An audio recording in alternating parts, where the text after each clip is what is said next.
Type 1 diabetes ಯಾರಿಗೆ ಬರುತ್ತೆ ಅಂತ ನೋಡಿದ್ರೆ ನಾವು ಇದನ್ನ ಚಿಕ್ಕ ಮಕ್ಕಳಲ್ಲಿ ನೋಡ್ತೀವಿ.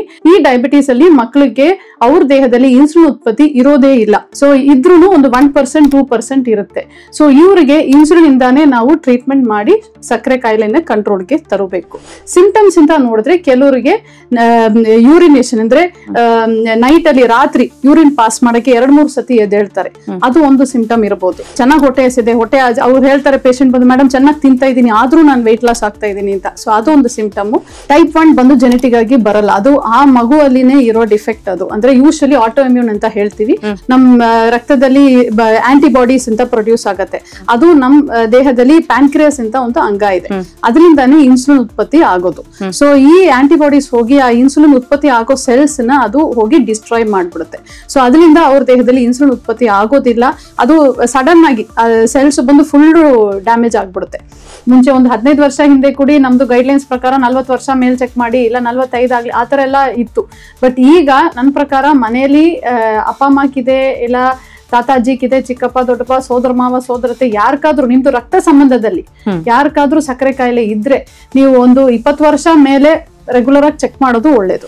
ಈ ಟೈಪ್ 2 ಡಯಾಬಿಟೀಸ್ ಅಲ್ಲಿ ಮೋರ್ ದೆನ್ 50%, 50% ಗಿಂತ ಜಾಸ್ತಿ ಜನರಿಗೆ ಸಿಂಟಮ್ಸ್ ಅಂತ ಯಾವುದು ಇರೋದೇ ಇಲ್ಲ.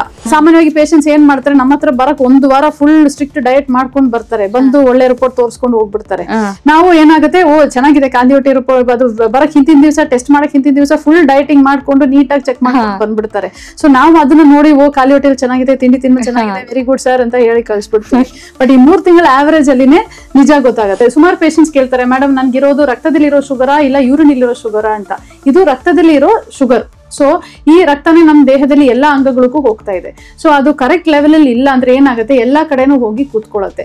ಈ ಹೈ ಶುಗರ್ಸ್ ನಮ್ ಕಣ್ಮೇಲೆ ಹೋಗಿ ಕೂತ್ಕೊಳ್ಳುತ್ತೆ, ಹಾರ್ಟ್ ಅಲ್ಲಿ ಹೋಗಿ ಕೂತ್ಕೊಳ್ಳುತ್ತೆ, ದೊಡ್ಡ ರಕ್ತನಾಳ ಚಿಕ್ಕ ರಕ್ತನಾಳದಲ್ಲಿ ಹೋಗಿ ಕೂತ್ಕೊಳ್ಳುತ್ತೆ, ಕಿಡ್ನಿಲಿ ಹೋಗಿ ಕೂತ್ಕೊಳ್ಳುತ್ತೆ, ನರಗಳಿಗೆ ಹೋಗೋ ರಕ್ತನಾಳದಲ್ಲಿ ಹೋಗಿ ಕೂತ್ಕೊಳ್ಳುತ್ತೆ. ಸೊ ಇದು ಕಂಟ್ರೋಲ್ ನಾವು ತಂದಿಲ್ಲ ಅಂದ್ರೆ ಓವರ್ ದಿ ವರ್ಷಗಳು ಆಗ್ತಾ ಒಂದೊಂದು ಡ್ಯಾಮೇಜ್ ನಮ್ಗೆ ಕಾಣಿಸ್ಕೊಳ್ಳುತ್ತೆ. ಸೊ ಆ ಊಟದಲ್ಲಿ ನಾವು ಏನ್ ಹೇಳ್ತೀವಿ, ನಮ್ ತಟ್ಟೆ ಒಂದು ತಗೊಂಡ್ರೆ ಅರ್ಧ ತಟ್ಟೆ ನಾವು ತರಕಾರಿಯಲ್ಲಿ ತುಂಬಿಸಿ ಅಂತ ಹೇಳ್ತೀವಿ. ಸೊ ಅದು ನಾವು ಒಂದು ರೈನ್ಬೋ ಪ್ಲೇಟ್ ಅಂತ ಹೇಳ್ತೀವಿ. ಅದು ಎಷ್ಟು ಕಲರ್ಫುಲ್ ಆಗಿರುತ್ತೋ ಅಷ್ಟು ಒಳ್ಳೆಯದು ಅಂತ. ಕೆಲವ್ರು ಅನ್ಕೋತಾರೆ ನಮ್ಗೆ ಸಕ್ಕರೆ ಡಯಾಬಿಟೀಸ್ ಬಂದ್ಬಿಟ್ರೆ ನಾವು ಅನ್ನನೇ ತಿನ್ಬಾರ್ದು, ಬರೀ ಗೋಧಿನೇ ತಿನ್ಬೇಕು. ಹಂಗೆಲ್ಲ ಏನಿಲ್ಲ. ನಾವು ಏನ್ ಗೋಧಿ, ಅಕ್ಕಿ ಮತ್ತೆ ರಾಗಿ, ಸಿರಿಧಾನ್ಯಗಳು ಇದೆಲ್ಲಾನು ನಮ್ಗೆ ಜೋಳ ಎಲ್ಲಾನು ಕಾರ್ಬೋಹೈಡ್ರೇಟ್ಸ್. ಸೊ ಅದನ್ನ ಲಿಮಿಟ್ ಆಗಿ ಅಳತೆ ಪ್ರಕಾರ ತಿಂದ್ರೆ ಅದರಿಂದ ನಮ್ಗೆ ಕಾಂಪ್ಲಿಕೇಶನ್ಸ್ ಬರೋದಿಲ್ಲ. ಶುಗರ್ ಟೀ ಕುಡಿಬಾರ್ದು, ಬಟ್ ಬೆಲ್ಲ ಹಾಕಿ ಕುಡಿಬಹುದು ಅಥವಾ ಕಾಫಿ ಕುಡಿಬಹುದು, ಅಥವಾ ಬೆಲ್ಲದಲ್ಲಿ ಮಾಡಿರೋದನ್ನ ಏನ್ ಬೇಕಿದ್ರು ತಿನ್ಬಹುದು, ಬಟ್ ಶುಗರ್ ಮಾತ್ರ ಅವಾಯ್ಡ್ ಮಾಡ್ಬೇಕು, ಸಕ್ಕರೆನ ಮಾತ್ರ ಅವಾಯ್ಡ್ ಮಾಡ್ಬೇಕು ಅಂತ ಹೇಳ್ತಾರೆ. ಇದ್ರ ಬಗ್ಗೆ ಏನ್ ಹೇಳ್ತೀರಾ? ಇಲ್ಲ, ಎರಡು ಒಂದೇನೆ. ನಾವು ನೋಡಿದೀವಿ ಎಲ್ಲ ಒಂದೇ ಮನೆಯವರೇನೆ. ಸೊ ಸಕ್ಕರೆ ಆದ್ರೂ ಸರಿ, ಬೆಲ್ಲ ಆದ್ರೂ ಸರಿ, ಸಕ್ಕರೆ ಲೆವೆಲ್ ರಕ್ತದಲ್ಲಿ ಜಾಸ್ತಿ ಆಗ್ತಾ ಇದೆ. ನೀವು ಬೆಲ್ಲ ಹಾಕಿ ಕಾಫಿ ಕುಡಿದ್ರು ಅದರಿಂದ ಸಕ್ಕರೆ ಅಂಶ ರಕ್ತದಲ್ಲಿ ಜಾಸ್ತಿ ಆಗ್ತಾ ಇದೆ.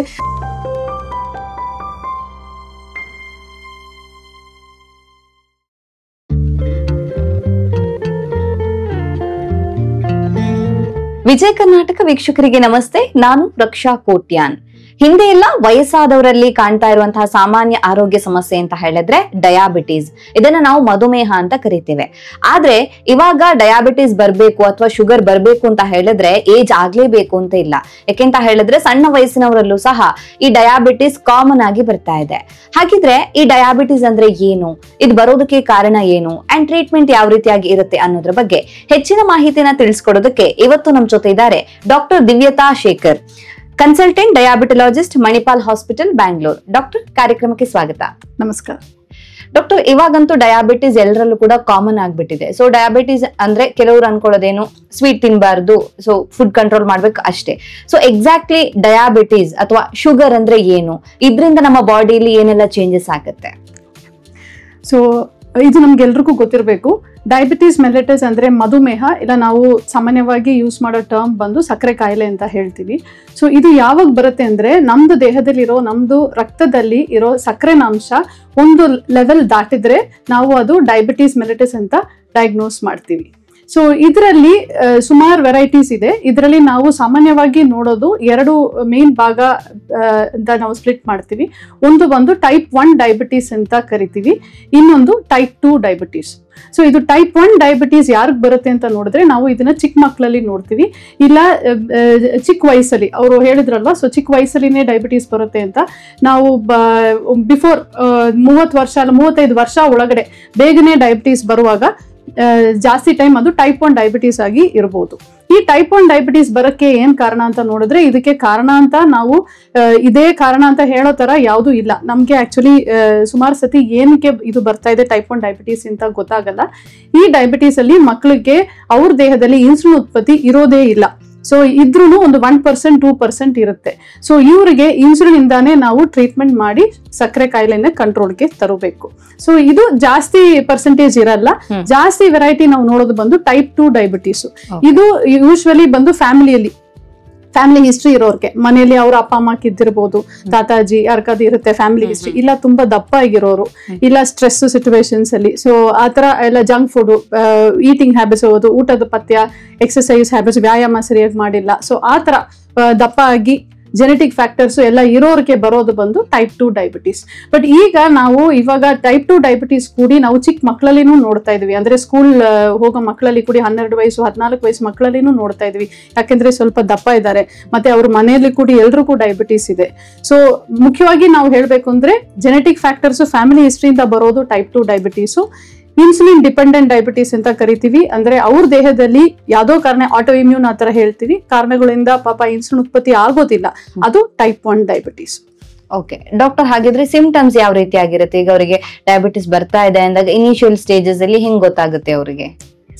ಇದು ಟೈಪ್ 2 ಡಯಾಬಿಟೀಸ್ ಬಗ್ಗೆ ನಾನು ಜಾಸ್ತಿ ಹೇಳ್ತೀನಿ, ಯಾಕೆಂದ್ರೆ ಅದು ಕಾಮನ್ ವೆರೈಟಿ ಸಾಮಾನ್ಯವಾಗಿ ನೋಡೋದು.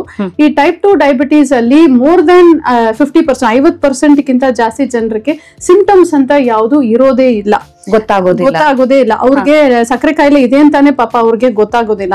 ಮೋಸ್ಟ್ ಆಫ್ ದ ಟೈಮ್ಸ್ ಅವರು ಏನಾದ್ರೂ ಒಂದು ಜನರಲ್ ಚೆಕ್ಅಪ್ ಮಾಡಿಸ್ಕೋತಾರೆ, ಇಲ್ಲ ಎಲ್ಲಾದ್ರೂ ಪಾರ್ಕ್ ಅಥವಾ ವಾಕಿಂಗ್, ಇಲ್ಲ ಮನೆಗೆ ಯಾರೋ ಬಂದ್ರು ಹೆಲ್ತ್ ಚೆಕ್ ಮಾಡಿದ್ರು, ರ್ಯಾಂಡಮ್ ಒಂದು ಶುಗರ್ ಚೆಕ್ ಮಾಡಿದ್ವಿ ಮೇಡಮ್, ಸಡನ್ ಆಗಿ 200 ಮೇಲೆ ಬಂತು, ಅದಕ್ಕೆ ಬಂದಿದ್ವಿ ಅಂತ ಆತರ ಬರ್ತಾರೆ.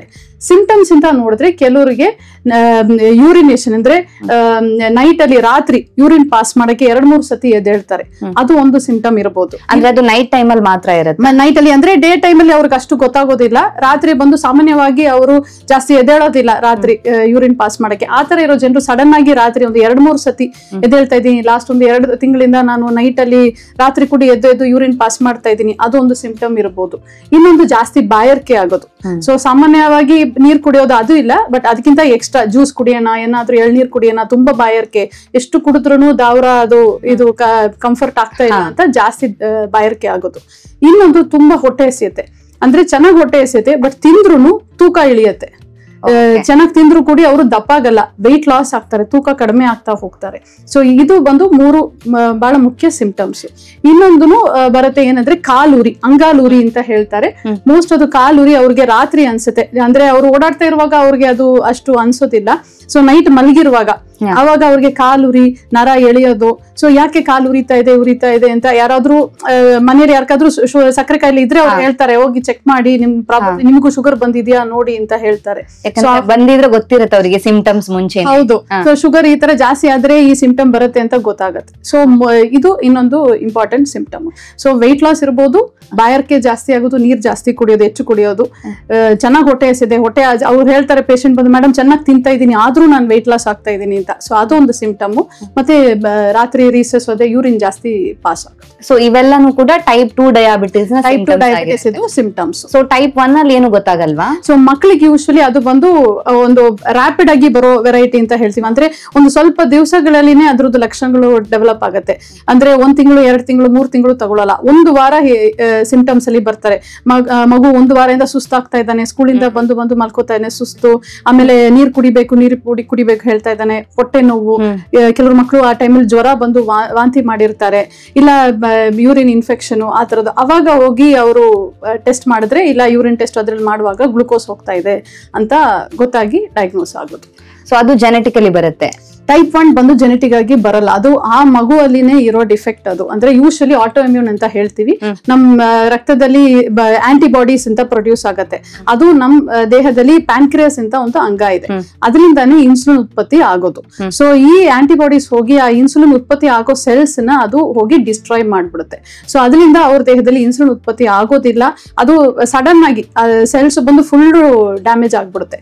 ಸೊ ಆ ಇನ್ಸುಲಿನ್ ಉತ್ಪತ್ತಿನೇ ಇರೋದಿಲ್ಲ ಅವ್ರಿಗೆ, ಇದ್ರೂ 1% 2% ಅಷ್ಟೇ ಇರೋದು, ಅದು ಸಾಕಾಗಲ್ಲ. ಅವರು ರಕ್ತದಲ್ಲಿ ಇರೋ ಸಕ್ಕರೆನಾಂಶನ ಕಂಟ್ರೋಲ್ ತರಕ್ಕೆ ಅದು ಸಾಕಾಗಲ್ಲ. ಸೊ ಈ ತರ ಮಕ್ಕಳಿಗೆ ನಾವು ಇನ್ಸುಲಿನೇ ಟ್ರೀಟ್ಮೆಂಟ್ ಆಗಿ ಕೊಡಬೇಕು, ಯಾಕೆಂದ್ರೆ ಪ್ಯಾನ್ಕ್ರಿಯಾಸ್ ಅಂಗ ಕೆಲಸ ಮಾಡ್ತಾ ಇದೆ ಸರಿಯಾಗಿ. ಸೊ ಶುಗರ್ ಮಾತ್ರೆ ಕೊಟ್ರೆ ಅವ್ರಿಗೆ ಅದು ವರ್ಕ್ ಆಗೋದಿಲ್ಲ. ಸೊ ಪೇರೆಂಟ್ಸ್ ಇಂದ ಮಕ್ಕಳಿಗೆ ಬರುವಂತ ಡಯಾಬಿಟಿಸ್ ಯಾವ್ದು ಹಾಗಾದ್ರೆ? ಅದು ಟೈಪ್ 2 ಡಯಾಬಿಟಿಸ್ ಆಗಿರುತ್ತೆ. ನಮ್ಮ ಫ್ಯಾಮಿಲಿಯಲ್ಲಿ ವಂಶದಲ್ಲಿ ಬರೋದು ಬಂದು ಟೈಪ್ 2 ಡಯಾಬಿಟಿಸ್. ಓಕೆ, ಹಾಗಾದ್ರೆ ಈಗ ಲೈಫ್ ಸ್ಟೈಲ್ ಚೇಂಜಸ್ ಆಗೋದ್ರಿಂದ ಡಯಾಬಿಟಿಸ್ ಬರುತ್ತೆ ಅಂತ ಹೇಳ್ತಾರಲ್ಲ, ಲೈಕ್ ಇತ್ತೀಚಿನ ದಿನಗಳಲ್ಲಿ ಹೆಚ್ಚಾಗ್ತಾ ಇದೆ. ಹೌದು, ಸೊ ಅದು ಕೂಡ type 2 diabetes type 2 diabetes.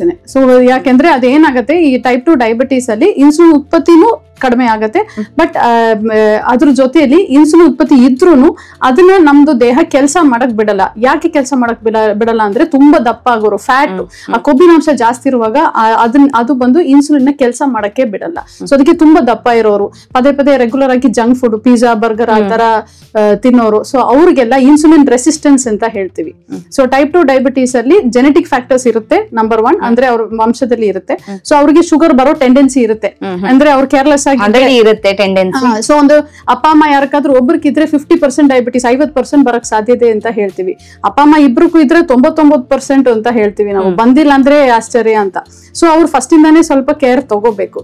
So ಆತರ ಕೇರ್ ತಗೊಂಡಿಲ್ಲ, ಏನು ರೆಗ್ಯುಲರ್ ವ್ಯಾಯಾಮ ಮಾಡಿಲ್ಲ, ಅವ್ರದ್ದು ತೂಕ ಮೇಂಟೈನ್ ಮಾಡಿಲ್ಲ, ದಪ್ಪ ಆಗ್ತಾ ಹೋದ್ರು, ಸೆಡೆಂಟ್ರಿ ಲೈಫ್ ಸ್ಟೈಲ್ ಹೇಳ್ತೀವಲ್ವಾ, ಲೇಜಿ ಆಗಿರೋದು, ಏನು ಆಕ್ಟಿವಿಟೀಸ್ ಕಮ್ಮಿ, ಆಮೇಲೆ ಸ್ಟ್ರೆಸ್ ಲೆವೆಲ್ಸ್ ಜಾಸ್ತಿ, ತುಂಬಾ ಕೆಲಸ ಮಾಡೋದು, ಟೈಮ್ ಊಟ ಮಾಡೋದಿಲ್ಲ, ನಿದ್ರೆ ಸರಿ ಇಲ್ಲ, ವರ್ಕ್ ಮಾಡ್ತಾ ಇರೋದು, ನೈಟ್ ಶಿಫ್ಟ್ಸ್ ಮಾಡೋದು, ಅವಾಗೆಲ್ಲ ತುಂಬಾ ಹಾರ್ಮೋನ್ ಇಂಬ್ಯಾಲೆನ್ಸ್ ಆಗಿ ಬೇಗ ಅವ್ರಿಗೆ ಸಕ್ಕರೆ ಕಾಯಿಲೆ ಬರುತ್ತೆ.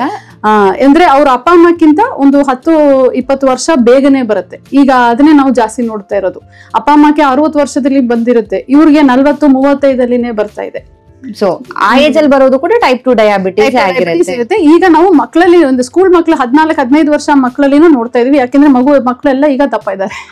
ಸೊ ಆ ರೀತಿ ಒಬೆಸಿಟಿನೂ ಅಲ್ಲಿ ಕಾರಣ ಆಗುತ್ತೆ. Correct, obesity is a very very important risk factor. ಅಂದ್ರೆ ಟೈಪ್ 1 ಡಯಾಬಿಟಿಸ್ ಬರೋದಕ್ಕೂ type 2 diabetes, type 1 autoimmune disorder, ಅದಕ್ಕೆ ತೂಕಾಗೂ ಫ್ಯಾಮಿಲಿ ಹಿಸ್ಟ್ರಿಗೂ ಏನು ಸಂಬಂಧ ಇಲ್ಲ. ಮನೇಲಿ ಯಾರಿಗೂ ಇಲ್ಲ ಅಂದ್ರೂ ಕೂಡಿ ಮಕ್ಳಿಗೆ ಬರ್ಬೋದು, ಅದು ಟೈಪ್ 1 ಡಯಾಬಿಟಿಸ್.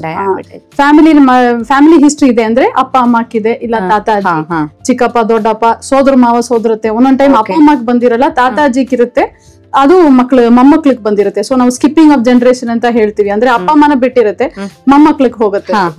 ಸೊ ಆತರ ಜೆನೆಟಿಕ್ ಫ್ಯಾಕ್ಟರ್ಸ್ ಇಂದ ಬರೋದು ಟೈಪ್ 2 ಡಯಾಬಿಟಿಸ್.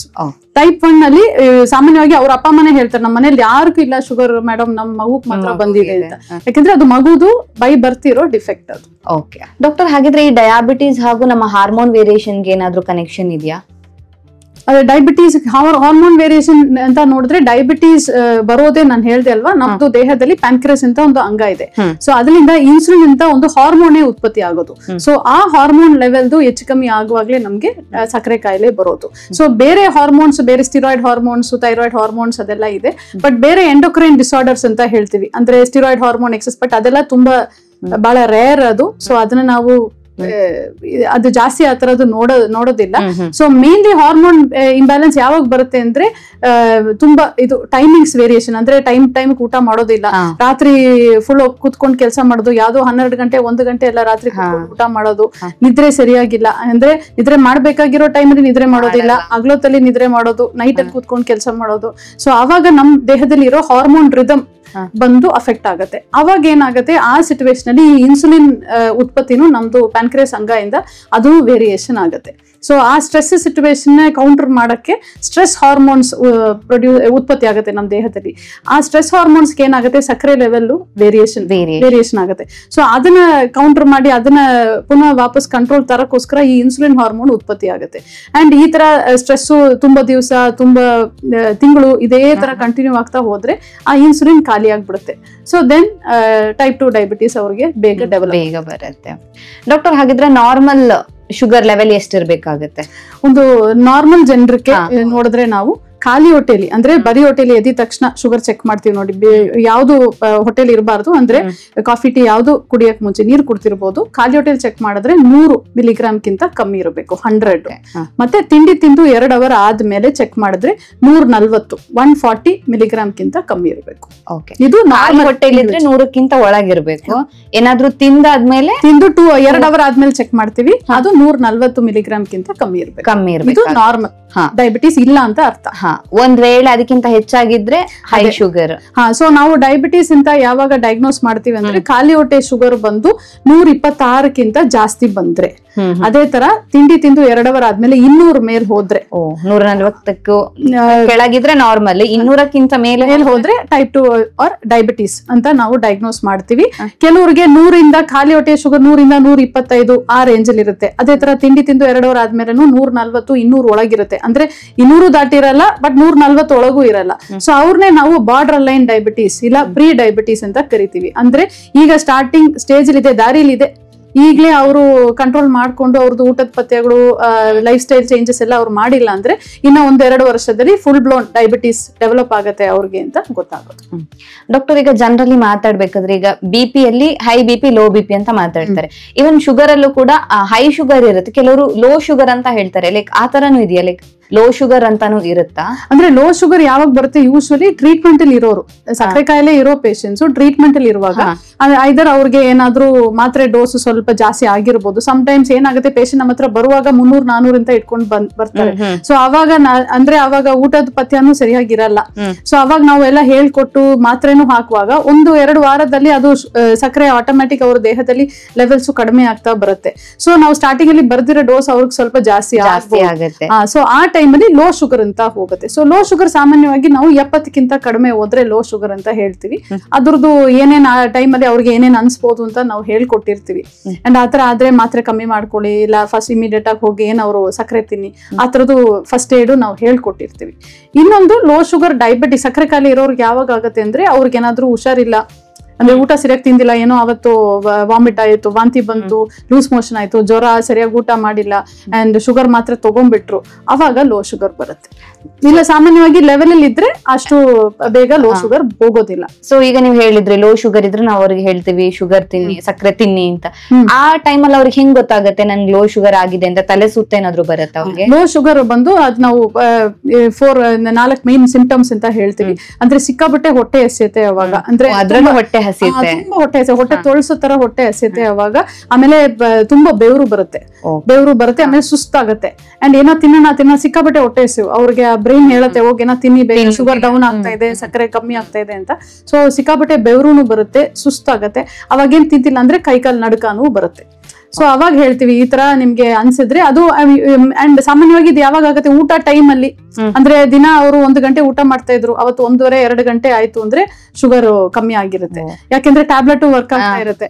ಸೊ ಅವಾಗ ಈ ಸಿಂಪ್ಟಮ್ಸ್ ಅವ್ರಿಗೆ ಗೊತ್ತಾಗತ್ತೆ. ಇದು ಬಂದಿದ ತಕ್ಷಣ ನಾವು ಹೇಳ್ತೀವಿ ಇಮಿಡಿಯೇಟ್ ಆಗಿ ಹೋಗಿ ಒಂದು 3-4 ಚಮಚ ಸಕ್ಕರೆ ಬಾಯಿಲ್ ಹಾಕೊಳ್ಳಿ, ಇಲ್ಲ ಜೇನುತುಪ್ಪ, ಇಲ್ಲ ಗ್ಲೂಕಾನ್ ಡಿ ಇದು ಗ್ಲೂಕೋಸ್ ಪೌಡರ್ ಏನಾದ್ರೂ ಇದ್ರೆ ಬಾಯಿಲ್ ಹಾಕೊಳ್ಳಿ ಅಂತ ಹೇಳ್ತೀವಿ. ಅಂಡ್ ತಕ್ಷಣ ಊಟ ಮಾಡಿ ಅಂತ ಹೇಳ್ತೀವಿ. ಓಕೆ, ಅದೇ ರೀಸನ್ ಅನ್ಸುತ್ತೆ ಮೇ ಬಿ ಶುಗರ್ ಇದ್ದವ್ರಿಗೆ ಲೋ ಶುಗರ್ ಅಂತಲ್ಲ, ಯೂಶಲಿ ಶುಗರ್ ಪ್ರಾಬ್ಲಮ್ ಇದ್ದವರು ಟೈಮ್ ಟು ಟೈಮ್ ಊಟ ಮಾಡ್ಬೇಕು ಅಂತ ಹೇಳ್ತಾರೆ. ಹೌದು, ಒಂದ್ ಸ್ವಲ್ಪ ಟೈಮ್ ಮಿಸ್ ಆದ್ರೂ ಕೂಡ ಪ್ರಾಬ್ಲಮ್ ಆಗುತ್ತೆ ಅಂತ. ಸೊ ಆ ರೀಸನ್ಗೆ ಆಗಿರುತ್ತೆ ಅದು. ಒಂದು ಬಂದು ಕರೆಕ್ಟ್ ಅಂದ್ರೆ ಅವರು ಟ್ರೀಟ್ಮೆಂಟ್ ಅಲ್ಲಿ ಇರುವಾಗ ಕರೆಕ್ಟ್ ಟೈಮ್ಗೆ ಊಟ ಮಾಡಿಲ್ಲ ಅಂದ್ರೆ ಮಾತ್ರೆಗಳು ವರ್ಕ್ ಆಗ್ತಾ ಇರುತ್ತೆ, ಸೊ ಖಾಲಿ ಇರುತ್ತೆ, ಶುಗರ್ ಡೌನ್ ಆಗ್ಬಿಡುತ್ತೆ. ಆಮೇಲೆ ಅದನ್ನ ಹೆದರ್ಕೊಂಡು ನೋಡಿ ಡಾಕ್ಟ್ರೆ ನಾನ್ ಮಾತ್ರೆ ತಗೊಂಡೆ ಶುಗರ್ ಡೌನ್ ಆಯ್ತು, ಹಿಂಗ ಆಯ್ತು ಅಂತ. ಬಟ್ ಅವ್ರು ಟೈಮ್ ತಿಂದಿಲ್ಲ, ಅದರಿಂದ ಆಯ್ತು ಅಂತ ಅದನ್ನ ಮರ್ತೋಗ್ಬಿಡ್ತಾರೆ, ಮಾತ್ರೆಯಿಂದ ಹಿಂಗಾಯ್ತು ಅಂತ ಅನ್ಕೊಂಡ್ಬಿಡ್ತಾರೆ. ಸೊ ಅದಕ್ಕೆ ಫಸ್ಟ್ ಅವರು ಟೈಮ್ ತಿನ್ಬೇಕು. ಇನ್ನೊಂದು ಟೈಮಿಂಗ್ ಹೆಚ್ಚು ಕಮ್ಮಿ ಆದ್ರೂ ಶುಗರ್ ಲೆವೆಲ್ಸ್ ವೇರಿಯೇಷನ್ ಆಗುತ್ತೆ. ಅಂದ್ರೆ ನಾವು ಲೇಟ್ ಆಗಿ ತಿಂದ್ರು ನಮ್ದು ಬ್ರೈನು ಬೇರೆ ಬಾಡಿ ಪಾರ್ಟ್ಸ್ ಅಂಗಗಳೆಲ್ಲ ವರ್ಕ್ ಆಗ್ತಾ ಇರುತ್ತೆ, ಅದಕ್ಕೆಲ್ಲಾನು ಎನರ್ಜಿ ಗ್ಲೂಕೋಸ್ ಇಂದಾನೇ ಸಿಗುತ್ತೆ. ಆ ಗ್ಲೂಕೋಸ್ ನಮ್ ಹೊಟ್ಟೆಲಿರೋ ಊಟ ಇಂದ ಬರುತ್ತೆ. ಸೊ ನಾವು ಟೈಮಿಗೆ ತಿಂದಿಲ್ಲ ಅಂದ್ರೆ ಹೊಟ್ಟೆ ಖಾಲಿ ಇದೆ, ಸೊ ಲಿವರ್ ಇಂದ ಗ್ಲೂಕೋಸ್ ಪ್ರೊಡಕ್ಷನ್ ಬರುತ್ತೆ, ಇಲ್ಲ ಬೇರೆ ಕಡೆಯಿಂದ ಎಲ್ಲಾನು ಅದು ಸಕ್ಕರೆ ನಾಂಶನ ಎಳ್ಕೊಳ್ಳುತ್ತೆ. ಸೊ ಅವಾಗ ಹೆಚ್ಚು ಕಮ್ಮಿ ಆಗುತ್ತೆ. ಸೊ ಫಾರ್ ಒಳ್ಳೆ ಶುಗರ್ ಕಂಟ್ರೋಲ್ ಬೇಕು, ಸಕ್ಕರೆ ಕಾಯಿಲೆ ಕಂಟ್ರೋಲ್ ಅಲ್ಲಿ ಇರಬೇಕು ಅಂದ್ರೆ ಟೈಮಿಂಗ್ ಊಟ ಬಹಳ ತುಂಬಾನೇ ಇಂಪಾರ್ಟೆಂಟ್ ಆಗಿದೆ. ಡಾಕ್ಟರ್, ಈ ಶುಗರ್ ಲೆವೆಲ್ ಮಕ್ಕಳಲ್ಲಿ ಹಾಗೇನೆ ದೊಡ್ಡವರಲ್ಲಿ ವೇರಿ ಆಗುತ್ತಾ? ಅಂದ್ರೆ ಮಕ್ಕಳಿಗೆ ಇಷ್ಟು ಶುಗರ್ ಲೆವೆಲ್ ಇರಬೇಕು, ದೊಡ್ಡವರಿಗೆ ಅದಕ್ಕಿಂತ ಜಾಸ್ತಿ ಇರಬೇಕು, ಆತರ ಏನಾದ್ರು ಇದೆಯಾ? ಸಕ್ಕರೆ ಕಾಯಿಲೆ ಬಂದ್ಮೇಲೆ ನಾವು ಟಾರ್ಗೆಟ್ಸ್ ಅಂತ ಕೊಡ್ತೀವಿ, ಇಷ್ಟು ಲೆವೆಲ್ ಅಲ್ಲಿ ಮೇಂಟೈನ್ ಮಾಡಿ ಆ ತರದ್ದು. ಸೊ ತುಂಬಾ ಚಿಕ್ಕ ಮಕ್ಕಳು ಅಂದ್ರೆ ಅವರು ಸ್ಕೂಲ್ ಹೋಗ್ತಾ ಇರ್ತಾರೆ, ಸೊ ಆಟ ಆಡೋದು, ಊಟದ ಟೈಮಿಂಗ್ಸ್ ಎಲ್ಲ ವ್ಯತ್ಯಾಸಗಳು ಏನಾದ್ರೂ ಹೆಚ್ಚು ಕಮ್ಮಿ ಆಗ್ಬೋದು. ಒಂದೊಂದ್ ಟೈಮ್ ಸರಿಯಾಗಿ ತಿನ್ನಲ್ಲ, ಇಲ್ಲ ಮಕ್ಕಳಲ್ಲಿ ಏನಾಗುತ್ತೆ ರಾತ್ರಿ ಹೊತ್ತು ನಿದ್ರೆಯಲ್ಲಿ ಸ್ವಲ್ಪ ಲೋ ಶುಗರ್ ಹೋಗೋದು ರಿಸ್ಕ್ ಜಾಸ್ತಿ ಇರುತ್ತೆ. ಅಂದ್ರೆ ಅವ್ರಿಗೆ ಹೇಳಕ್ ಬರಲ್ಲ, ಮಲಗಿರ್ತಾರೆ. ತುಂಬಾ ಚಿಕ್ಕ ಮಕ್ಕಳು 4 ವಯಸ್ಸು 5 ವರ್ಷ ಮಕ್ಕಳೆಲ್ಲ ಮಧ್ಯರಾತ್ರಿ ಹೊಟ್ಟೆ ಹಸ್ತಾ ಇದೆ ಅಂತ ಒಂದೊಂದ್ ಟೈಮ್ ಅವ್ರಿಗೆ ಹೇಳಕ್ ಬರಲ್ಲ. ಸೊ ನಿದ್ರೆಯಲ್ಲಿನೇ ಲೋ ಶುಗರ್ ಬಂದ್ಬಿಡುತ್ತೆ. ಆಮೇಲೆ ಸೊ ಆತರ ರಿಸ್ಕ್ ಆಗ್ಬಾರ್ದು ಅಂತ ಸ್ವಲ್ಪ ನಾವು ಟಾರ್ಗೆಟ್ಸ್ ನ ಅಡ್ಜಸ್ಟ್ಮೆಂಟ್ ಕೊಡ್ತೀವಿ. ಅಂದ್ರೆ ತುಂಬಾ ಪದೇ ಪದೇ ಲೋ ಶುಗರ್ ಬರೋ ತರ ಮಕ್ಕಳು ಅಂದ್ರೆ ಈ ಒಂದು ರೇಂಜ್ ತರ ಕೊಟ್ಟಿರ್ತೀವಿ. ಅಂದ್ರೆ ಖಾಲಿ ಹೊಟ್ಟೆಯಲ್ಲಿ 80 ಇಂದ 120 ತನಕ ಇಟ್ಕೊಳ್ಳಿ, ಇಷ್ಟು ಲೆವೆಲ್ ಮೇಲೆ ಹೋದ್ರೆ ನಿಮ್ದು ಇನ್ಸುಲಿನ್ ಜಾಸ್ತಿ ಮಾಡ್ಕೊಳ್ಳಿ ಆ ತರದ್ದು. ಬಟ್ ಸಾಮಾನ್ಯವಾಗಿ ಇಬ್ರಿಗೂ ಮಕ್ಕಳು ದೊಡ್ಡವರ್ಗು ನಾವು ಕೊಡೋ ಟಾರ್ಗೆಟ್ಸ್ ಸಿಮಿಲರೇ ಇರುತ್ತೆ. ಅಂದ್ರೆ ಅಷ್ಟೇನು ತುಂಬಾ ವ್ಯತ್ಯಾಸಗಳು ಇರೋದಿಲ್ಲ, ಮೇ ಬಿ ಒಂದು 10-20 ಪಾಯಿಂಟ್ ಹೆಚ್ಚು ಕಮ್ಮಿ ಇರುತ್ತೆ. ಬಟ್ ಎಲ್ಲರೂ ಒಳ್ಳೆ ಕಂಟ್ರೋಲ್ ಮೈಂಟೈನ್ ಮಾಡಬೇಕು. ಅಂಡ್ ಮಕ್ಕಳಲ್ಲಿ ಎಷ್ಟು ಚೆನ್ನಾಗಿ ನಾವು ಕಂಟ್ರೋಲ್ ತರ್ತೀವೋ ಅಷ್ಟು ಒಳ್ಳೇದು. ಯಾಕೆಂದ್ರೆ ಅದು ಬೆಳೆಯೋ ವಯಸ್ಸು. ಶುಗರ್ ಕಂಟ್ರೋಲ್ ಚೆನ್ನಾಗಿಲ್ಲ ಅಂದ್ರೆ ಅವ್ರಿಗೆ ಹೈಟ್ ಬರೋದು, ಮತ್ತೆ ಬೇರೆ ಡೆವಲಪ್ಮೆಂಟ್ಸ್, ಅವ್ರಿಗೆ ಏಜ್ ತಕ್ಕದ ಡೆವಲಪ್ಮೆಂಟ್ಸ್ ಬರೋದು ಅದೆಲ್ಲಾನು ಡಿಲೇ ಆಗುತ್ತೆ. ಅಂಡ್ ಚಿಕ್ಕ ವಯಸ್ಸಲ್ಲಿ ಬಂದ್ಬಿಟ್ರೆ ಲೈಫ್ ಲಾಂಗ್ ಜೀವನ ಪೂರ್ತಿ ಅವ್ರಿಗೆ ಸಕ್ಕರೆ ಕಾಯಿಲೆ ಇರುತ್ತೆ. ಸೊ ಸ್ಟಾರ್ಟಿಂಗ್ ಅಲ್ಲಿ ಅವ್ರು ಕಂಟ್ರೋಲ್ ತಂದಿಲ್ಲ ಅಂದ್ರೆ ಮುಂದಕ್ಕೆ ಕಣ್ಣು, ಕಿಡ್ನಿ ಆತರ ಕಾಂಪ್ಲಿಕೇಶನ್ಸ್ ಬರೋ ರಿಸ್ಕ್ಗಳು ಜಾಸ್ತಿ ಇರುತ್ತೆ. ಸೊ ಸ್ವಲ್ಪ ಇನ್ನ ಸ್ಟ್ರಿಕ್ಟ್ ಆಗಿ ಕಂಟ್ರೋಲ್, ಟೈಟ್ ಕಂಟ್ರೋಲ್ ಅಂತ ಹೇಳ್ತೀವಿ, ತರೋದು ಒಳ್ಳೇದು ವಯಸ್ಸು ಕಮ್ಮಿ ಇರುವಾಗ. ಬಟ್ ಟಾರ್ಗೆಟ್ಸ್ ಅಂತ ನೋಡಿದ್ರೆ ದೊಡ್ಡವರು ಚಿಕ್ಕವರು ಸಾಮಾನ್ಯವಾಗಿ ಖಾಲಿ ಹೊಟ್ಟೆಲ್ 120 ಒಳಗೆ ಇಟ್ಕೊಳ್ಳಿ, ತಿಂಡಿ ತಿಂದು 2 ಅವರ್ಸ್ ಆದ್ಮೇಲೆ 180 ಒಳಗೆ ಇಟ್ಕೊಳ್ಳಿ. ಇದು ಬಂದು ಶುಗರ್ ಇರೋರು, ಟ್ರೀಟ್ಮೆಂಟ್ ಮಾತ್ರೆ ತಗೊಳ್ತಾ ಇರೋರಿಗೆ ನಾವು ನಮ್ದು ಗೈಡ್ ಲೈನ್ಸ್ ಇರುತ್ತೆ, American diabetes association guide lines, ಅದನ್ನೇ ನಾವು ಕಾಮನ್ ಆಗಿ ಫಾಲೋ ಮಾಡ್ತೀವಿ ಎಲ್ಲ ಶುಗರ್ ಡಾಕ್ಟರ್ಸ್. ಸೊ ಅದ್ರ ಮೇಲೆ ನಾವು ಕೊಡ್ತೀವಿ ಅವ್ರಿಗೆ. ಸೊ ಹಾಗಾಗಿ ಈಕ್ವಲ್ ಆಗಿ ಇರುತ್ತೆ, ಏನು ಅಂತ ಡಿಫರೆನ್ಸ್ ಏನು ಇರಲ್ಲ. ಜಸ್ಟ್ ಅದು ಮಕ್ಕಳದು ಒಂದೊಂದು ಮಗು ಒಂದೊಂದು ಪೇಷಂಟ್ ನಮ್ಗೆ ಡಿಫ್ರೆಂಟ್, ಸೊ ಅವ್ರಿಗೆ ಬೇರೆ ಪ್ರಾಬ್ಲಮ್ಸ್ ಇರ್ಬೋದು. ಸೊ ಅದ್ರ ಮೇಲೆ ನಾವು ಸ್ವಲ್ಪ ಅಡ್ಜಸ್ಟ್ಮೆಂಟ್ ಹೇಳ್ತೀವಿ. ಡಾಕ್ಟರ್, ಯಾವ ಏಜ್ ನಿಂದ ಶುಗರ್ ಟೆಸ್ಟ್ ಮಾಡಿಸ್ಬೇಕಾಗತ್ತೆ ಅಂತ ಹೇಳಿದ್ರೆ, ಈಗ ಶುಗರ್ ಬಂದ ಮೇಲೆ ಏನೋ ಸಿಂಪ್ಟಮ್ಸ್ ಕಾಣಿಸ್ಕೊಂಡ ಮೇಲೆ ನಾವು ಟೆಸ್ಟ್ ಮಾಡೋದಕ್ಕಿಂತಲೂ ಈಗ ಪ್ರಿಕಾಷನ್ಸ್ ಅಂತ ಹೇಳ್ಬೋದು ಒಂದು ರೀತಿಯಲ್ಲಿ, ಯಾವ ಏಜ್ ನಿಂದ ಶುಗರ್ ಟೆಸ್ಟ್ ಮಾಡಿಸ್ಬೇಕಾಗುತ್ತೆ? ಬಹಳ ಮುಖ್ಯ ಪ್ರಶ್ನೆ ಇದು. ಯಾಕೆಂದ್ರೆ ಈಗ ನಾವು ಸ್ಟಾರ್ಟಿಂಗ್ ಅಲ್ಲಿ ಡಿಸ್ಕಸ್ ಮಾಡಿರೋ ತರ ಈಗ ಎಲ್ಲಾ ವಯಸ್ಸಲ್ಲಿನೂ ಸಕ್ಕರೆ ಕಾಯಿಲೆ ನಾವು ನೋಡ್ತಾ ಇದೀವಿ. ಮುಂಚೆ ಒಂದು 15 ವರ್ಷ ಹಿಂದೆ ಕೂಡಿ ನಮ್ದು ಗೈಡ್ಲೈನ್ಸ್ ಪ್ರಕಾರ 40 ವರ್ಷ ಮೇಲ್ ಚೆಕ್ ಮಾಡಿ, ಇಲ್ಲ 45 ಆಗ್ಲಿ ಆತರ ಎಲ್ಲ ಇತ್ತು. ಬಟ್ ಈಗ ನನ್ನ ಪ್ರಕಾರ ಮನೆಯಲ್ಲಿ ಅಪ್ಪ ಅಮ್ಮಕ್ಕಿದೆ, ಇಲ್ಲ ತಾತ ಅಜ್ಜಿಗಿದೆ, ಚಿಕ್ಕಪ್ಪ ದೊಡ್ಡಪ್ಪ, ಸೋದರ ಮಾವ ಸೋದರತೆ, ಯಾರ್ಕಾದ್ರೂ ನಿಮ್ದು ರಕ್ತ ಸಂಬಂಧದಲ್ಲಿ ಯಾರ್ಕಾದ್ರೂ ಸಕ್ಕರೆ ಕಾಯಿಲೆ ಇದ್ರೆ ನೀವು ಒಂದು 20 ವರ್ಷ ಮೇಲೆ ರೆಗ್ಯುಲರ್ ಆಗಿ ಚೆಕ್ ಮಾಡೋದು ಒಳ್ಳೇದು. ಅಂಡ್ ಎಸ್ಪೆಷಲಿ ಅವರು ಬಂದು ಸ್ವಲ್ಪ ದಪ್ಪ ಇದ್ದಾರೆ ಅಂದ್ರೆ, ಕೆಲವರು ಸ್ಟಾರ್ಟಿಂಗ್ ಇಂದಾನೆ ಸ್ವಲ್ಪ ದಪ್ಪ ಇರ್ತಾರೆ, ಅವ್ರು ತಪ್ಪಿಲ್ಲ, ಅವ್ರದ್ದು ಬಿಲ್ಟೆ ಹಂಗಿರುತ್ತೆ. ಕೆಲವರು ಸಣ್ಣ ಇರ್ತಾರೆ, ಕೆಲವರು ಪಾಪ ಸ್ವಲ್ಪ ತಿಂದ್ರು ಬೇಗ ದಪ್ಪ ಆಗ್ಬಿಡ್ತಾರೆ. ಸೊ ಅವ್ರದ್ದು ಬಾಡಿ ಫಿಸಿಕ್ ಹಂಗಿರುತ್ತೆ. ಸೊ ಆತರ ಇರೋರು ಅವ್ರು ನಮ್ಗೆ ರಿಸ್ಕ್ ಫ್ಯಾಕ್ಟರ್ಸ್ ಇದೆ ಅಂತ ಸ್ಟಾರ್ಟಿಂಗ್ ಅಲ್ಲಿನೇ ಸ್ವಲ್ಪ ಅವ್ರು ಕೇರ್ಫುಲ್ ಆಗಿದ್ದು ಅಬೌವ್ 20 years 20 ವರ್ಷದಿಂದಾನೇ ನನ್ನ ಪ್ರಕಾರ ಚೆಕ್ ಮಾಡೋದು ಒಳ್ಳೇದು. ಯಾಕೆಂದ್ರೆ ನಾವು 22 ವರ್ಷ 21 ವರ್ಷ ಇದ್ರಲ್ಲೆಲ್ಲಾನು ನಾವು ಟೈಪ್ 2 ಡಯಾಬಿಟೀಸ್ ನೋಡ್ತಾ ಇದೀವಿ. ಸೊ ವರ್ಷಕ್ಕೊಂದ್ಸತಿ ಚೆಕ್ ಮಾಡೋದು ಒಳ್ಳೇದು. ಮುಂಚೆಲ್ಲ ನಾವು ಚೆಕ್ ಮಾಡಿ ನಾರ್ಮಲ್ ಇದ್ರೆ 2 ವರ್ಷ ಇಲ್ಲ 3 ವರ್ಷ ಬಿಟ್ಕೊಂಡು ಚೆಕ್ ಮಾಡಿ ಆತರ ಹೇಳ್ತಾ ಇದ್ವಿ. ಬಟ್ ಈಗ ಎಲ್ಲಾ ವರ್ಷನೂ ಚೆಕ್ ಮಾಡೋದು ಬೆಟರ್. ಹೆಲ್ತ್ ಯಾವಾಗ ಫ್ಲಕ್ಚುಯೇಟ್ ಆಗ್ತಾ ಇರುತ್ತೆ, ಹೆಲ್ತ್ ಕಂಡೀಷನ್ ಅಂತ ಹೇಳೋದಿಲ್ಲ. ಪ್ಲಸ್ ತುಂಬಾ ಪೊಲ್ಯೂಷನ್ ಇದೆ, ಸ್ಟ್ರೆಸ್ ಇದೆ, ಲೈಫ್ ಸ್ಟೈಲ್ ತುಂಬಾ ಚೇಂಜಸ್ ಇದೆ. ಮುಂಚೆಕ್ಕಿಂತ ನಾವು ತಿನ್ನೋದು ಕ್ವಾಲಿಟಿ ನಮ್ಗೆ ಗೊತ್ತಿಲ್ಲ, ಎಷ್ಟು ಕ್ಲೀನ್ ಇದೆ ನಮ್ ಫುಡ್ಸ್ ಯಾವ್ದು. ಸೊ ಅದಕ್ಕೆ ಬೆಟರ್ ವರ್ಷಕ್ಕೊಂದ್ಸತಿ ಚೆಕ್ ಮಾಡ್ಕೊಳ್ಳೋದು ಒಳ್ಳೇದು 20 ವರ್ಷಕ್ಕಿಂತ ಮೇಲೆ. ಸೊ ವರ್ಷಕ್ಕೊಂದ್ಸತಿ ಚೆಕ್ ಮಾಡೋದು ಬೆಸ್ಟ್. ಪ್ರಾಬ್ಲಮ್ ಇದ್ರು ಇಲ್ಲದೆ ಇದ್ರು ಗೊತ್ತಾಗುತ್ತೆ ಆ ಟೈಮ್ ಅಲ್ಲಿ. ಯಾಕೆಂದ್ರೆ ಇದನ್ನ ನಾವು ಸೈಲೆಂಟ್ ಕಿಲ್ಲರ್ ಅಂತ ಕರೀತಾರೆ. ಇದು ಡಯಾಬಿಟಿಸ್ ಅಂದ್ರೆ ಅದು ಇರೋದೇ ಗೊತ್ತಾಗೋದಿಲ್ಲ. ಒಳಗಡೆ ಕುತ್ಕೊಂಡು ಸುಮಾರು ವರ್ಷ ಅದು ಹಂಗೆ ಎಲ್ಲಾ ಅಂಗಗಳು ಹೋಗಿ ತಿಂತಾ ಇರುತ್ತೆ. ಅಂಡ್ ಒಂದು ಲೆವೆಲ್ ದಾಟ್ ಮೇಲೆನೆ ಅವ್ರಿಗೆ ಸಿಂಪ್ಟಮ್ಸ್ ಬರೋದು. ಅವಾಗ ಆಲ್ರೆಡಿ ಸ್ವಲ್ಪ ಲೇಟ್ ಆಗಿರ್ಬೋದು. ಕೆಲವ್ರಿಗೆ ಬರುವಾಗ್ಲೇ ಕಣ್ಣು ಇಲ್ಲ ಕಿಡ್ನಿದು ಆತರ ಕಾಂಪ್ಲಿಕೇಶನ್ಸ್ ಇಟ್ಕೊಂಡ್ ಬರ್ತಾರೆ. ಅವ್ರಿಗೆ ಒಂದು 5-6 ವರ್ಷ ಇಲ್ಲ 10 ವರ್ಷ ಹಿಂದೆನೆ ಸ್ಟಾರ್ಟ್ ಆಗಿರ್ಬೋದು. ಬಟ್ ಗೊತ್ತಿರೋದಿಲ್ಲ. ನಮ್ಗೆ ಹಿಂಗೆ ಅಂತ ಅನ್ಕೊಂಡು ಪಾಪ ಹಂಗೆ ಕಂಟಿನ್ಯೂ ಮಾಡ್ತಾ ಇರ್ತಾರೆ. ಸೊ ಸಡನ್ ಆಗಿ ಒಂದ್ ದಿವಸ ಚೆಕ್ ಮಾಡುವಾಗ ಗೊತ್ತಾಗೋದು.